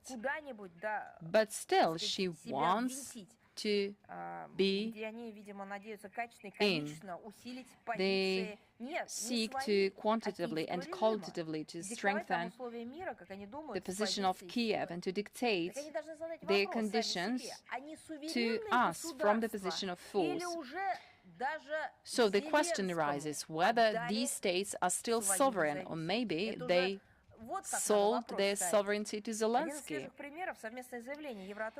A recent example is the joint communique by the Euro Troika, namely the UK, France and Germany, which includes a number of ultimatums toward Russia. We saw these Troika in a train car leaving Kiev. A British, a French and a German were sitting in a train car, preparing a table with spoons and cups. Maybe that is how they were preparing a document. We do not know how this really happened. So Europe does not hide that it sees itself at the negotiation table not as a constructive broker, but as a representative of the anti-Russian camp within a certain united delegation of the West and Ukraine. So you see, this is a hybrid grouping. It also echoes the statement you mentioned by Zelensky about the certain right of Bankova to choose a negotiator from the EU. Well, surprisingly, that amid multilateral military, financial and other support allocated to the neo-Nazi Kiev regime and encouraged terrorist attacks against civilians, Europeans speculate about a certain role in the Ukrainian settlement. So, they have being engaged in terrorist attacks. They cannot be peace brokers. So what Europeans can offer against this backdrop? Now they believe that they pay for this war. That is why they cannot see this war finished without them. This seems to be the sole argument. But here is our response. In other words, they are interested in not losing their investment into the Kiev regime and their own military and industrial complex. So at the end of the day, they do not care about sustained settlement. Anyway, prospects of a dialogue, whoever is a negotiator, will depend on the real willingness of Europeans to respect our legitimate interests. This should find its confirmation in concrete moves. If someone is willing to help, as Russian President Putin put it, we only welcome such initiatives. Thank you very much. Thank you. Dunya News, are you with us? Thank you, ma'am, and good afternoon. I'm Shahid Gumman, correspondent Dunya News, Pakistan. I have two questions. My first question is, Pakistan is playing an active and constructive diplomatic role in promoting dialogue and reducing tension in the region. Following the recent Iran-US understanding, what further steps does Russia believe are necessary to ensure lasting peace, stability, and meaningful dialogue in the Middle East? Вы знаете, я уже это комментировала, повторю, российско-пакистанские отношения находятся на подъеме, нашими странами поддерживается регулярный политический диалог, существенный потенциал имеет торгово-экономическое сотрудничество, наши страны традиционно поддерживают тесные контакты в различных областях, особое внимание уделено подготовке кадров, университетов России и Пакистана, также активно реализуют совместные программы We have joint projects in training students as for various complexities, difficulties that Pakistani students might face. I have no information on that, and what I saw does not reflect the real state of affairs. As we know, the number of Pakistani students is constantly growing on the annual basis. And today, approximately 1,300 Pakistani students study at our universities. If you have any specific examples, individual examples, of course, we will examine them. Спасибо вам. Идем дальше. Я, может быть, не расслышала ваш вопрос, может быть, еще есть. Perhaps I didn't hear your question. About Iran, US. Student was my second question. Все, я поняла, да, потому что у меня, я видела ваши вопросы. I repeat my first question. Pakistan is playing an active and constructive diplomatic role in promoting dialogue and reducing tension in the region. Following the recent Iran-US understanding, what further steps does Russia believe are necessary to ensure lasting peace, stability, and meaningful dialogue in the Middle East? Да, я поняла, просто уже не первый Yes, I understand your question. This is not the first time I'm answering the question of Pakistani mass media about students. That's why I started to talk about them, because I think that's what concerns you the most. As for the regional issues, Russia gives credit to the vigorous efforts, mediatory efforts of Pakistan that seek to de-escalate tensions and to settle differences through negotiations. Islamabad takes a constructive role in that, and we have repeatedly talked about that in our public statements. And in his contacts with foreign partners, Sergei Lavrov mentioned the efforts of Pakistan as well. As of today, it is important for all parties to the conflict to follow Iran-US understandings and to prevent escalation, especially in Lebanon. And from the very beginning of the aggression, our country has provided a principled and objective assessment of the situation, which in this position hasn't changed. We are ready to support efforts which aim to ensure the lasting peace and stability in the Middle East. We have provided an updated version of the Russian concept on security in the Persian Gulf, that it includes the unblocking of conflict situations, the principle of divisible and indivisible security, confidence-building measures, freedom of navigation in the Strait of Hormuz based on international law, as well as we hope that this initiative will facilitate the formation of a new post-conflict architecture of interstate relations in this strategically important part of the world, as everyone sees it. I repeat only my second question because you already answered my second question. Have Russia introduced any new regulations regarding student visas for Pakistani students? According to Pakistani students and education consultants, apart from government scholarship programs, many universities in Moscow are not admitting Pakistani applicants or helping them obtain student visas. If no such regulations have been introduced, what step is the Russian government taking to resolve these difficulties and make it easier for Pakistani students to study in Russia? Thank you very much. And as for your second question, I will give you more information later. Thank you. Союзный. Союзный, please. Здравствуйте, Мария. Hello, yes, I'm hearing you.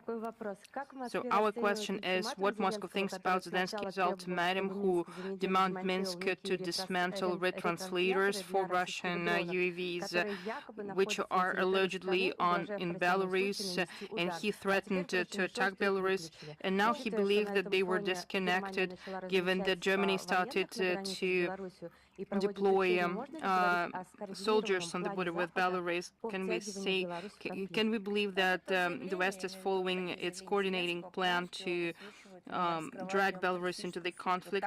Well, that's the militarist and terrorist essence of the Zelensky's regime. They want to drag Belarus into hostilities and to expand geography of combats. That only would complicate opportunities to settle the conflict with political and diplomatic means. This issue was commented by the Foreign Minister Sergei Lavrov at the 12th Ambassadorial Roundtable on Ukrainian crisis. The genuine goals and the role of the West, I can only repeat that since March 2025, we have a treaty between Russia and Belarus on security guarantees as part of the Union state, and if there is need, Russia is ready to take an entire complex of measures envisaged by the treaty to ensure the security of our ally as well as the security of the Union state. Посольская жизнь, embassy life, please. Hello, Ms. Zaharova. Hello, dear colleagues. We have one question. Many European countries continue to restrict the work of Russian cultural centers. Does the Russian Minister of Foreign Affairs believe that the cultural diplomacy has fallen prey to the current crisis in international relations? Well, I believe that the cultural diplomacy gets more and more opportunities, but the whole range of countries see culture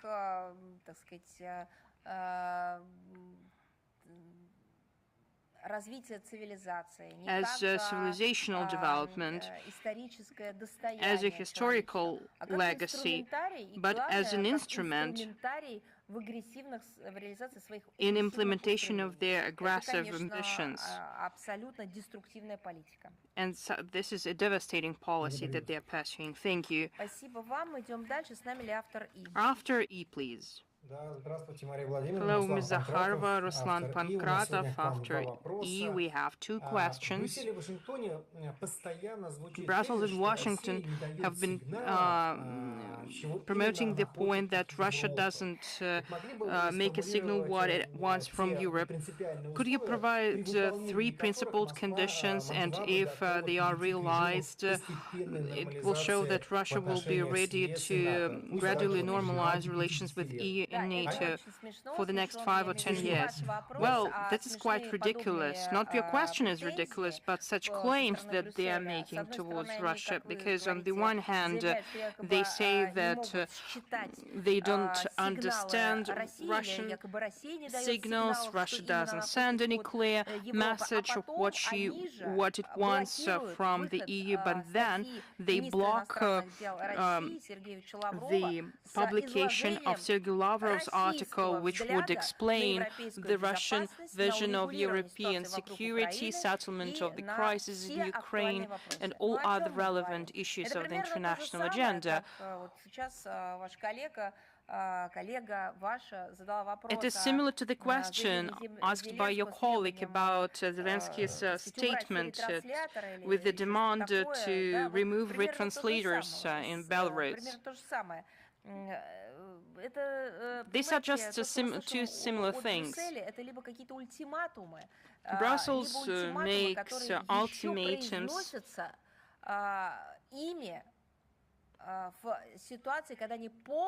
and sometimes they make ultimatums in situations where it's impossible to listen to them.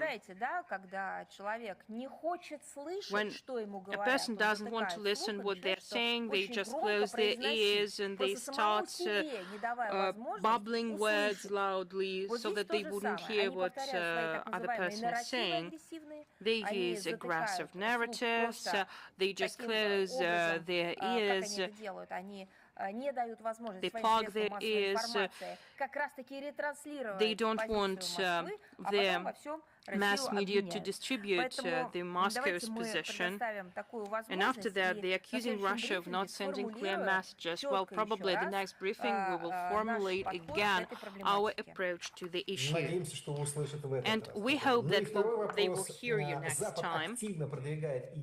The West is actively promoting the idea of special tribunals on Russian aggression, but at the same time they ignore their own crimes that they committed in Yugoslavia, Iraq, Libya, Afghanistan. And is the Russian Minister of Foreign Affairs ready to offer an alternative agenda, for example, the creation of the long-term international commission on inquiry of all cases when the UN Charter was circumvented, or when the force is used in circumvention of the United Nations Security Council? This anti-Russian pseudo-tribunal has nothing to do with justice, goals and principles of the United Nations Charter. We have explained at previous briefings and at the statements of the relevant international platforms that such efforts of the EU and Council of Europe are failed and they are inferior from the legal and political point of view. Western countries or any other country have no right to enter into the exclusive zone of responsibility of the Security Council in violation of the Chapter 7 of the United Nations Charter, and it applies to the use of the force when there is no sanction from the United Nations Security Council, or when it goes beyond the right to self-defense, as well as when it goes beyond the powers to define the act of aggression and the use of the sanctions tool set. We're regularly talking about war crimes and attacks in Yugoslavia, Iraq, Afghanistan, Libya, and Syria. All of these attacks were carried out under various slogans for like humanitarian intervention, responsibility to defend, counter war and terrorism, preventive self-defense, etc. All of these military shenanigans were just an act of aggression. In comparison with the collective West, we do not intend to administer international justice and to impose our rules of the game on anyone else. Our rules are governed by the United Nations Charter and, by the way, to develop a single approach of states to its interpretation and implementation of the United Nations Charter. We have established a special committee on the United Nations Charter and on the enhancement of the United Nations role. Russia and Belarus back in 2014 have put forward a proposal in the special committee to organize an advisory, to request an advisory opinion of the International Court of Justice on the possible legal consequences of the use of force without the authorization of the Security Council, and that goes beyond the right to self-defense. But we have a question for everyone. What do you think? Which states have been blocking the implementation of this initiative for so many years? Russian vector, please. Здравствуйте, Мария Владимировна. Информагентство «Русский вектор стратегического назначения», Татьяна Плотникова. Русский Vector Information Agency, Татьяна Плотникова. Да, здравствуйте. Yes, hello. Ведущими главных каналов СМИ постоянно заостряется внимание на том, что mass media have been saying that England is making a lot of troubles for Russia. However, Great Britain has lost its power and it is no longer the Russian rival. We can judge that by the constant changes in prime ministers and their failing fleet and their domestic situation do you believe that Russia has only one equal rival, which is the United States? You know, it seems to me that you do not follow our briefings, follow our news. Today, I've been saying that Great Britain is involved in acts of terrorism against our country, in the attacks against our civilians. It cannot be compared with the economic power, with the potential. Great Britain doesn't have economic power, investment potential. As for its achievements in outer space, exploration, technology, they have nothing like that. But yet, they make a lot of troubles to us. Thank you for your attention, and see you next time. Wish you all the best. Thank you.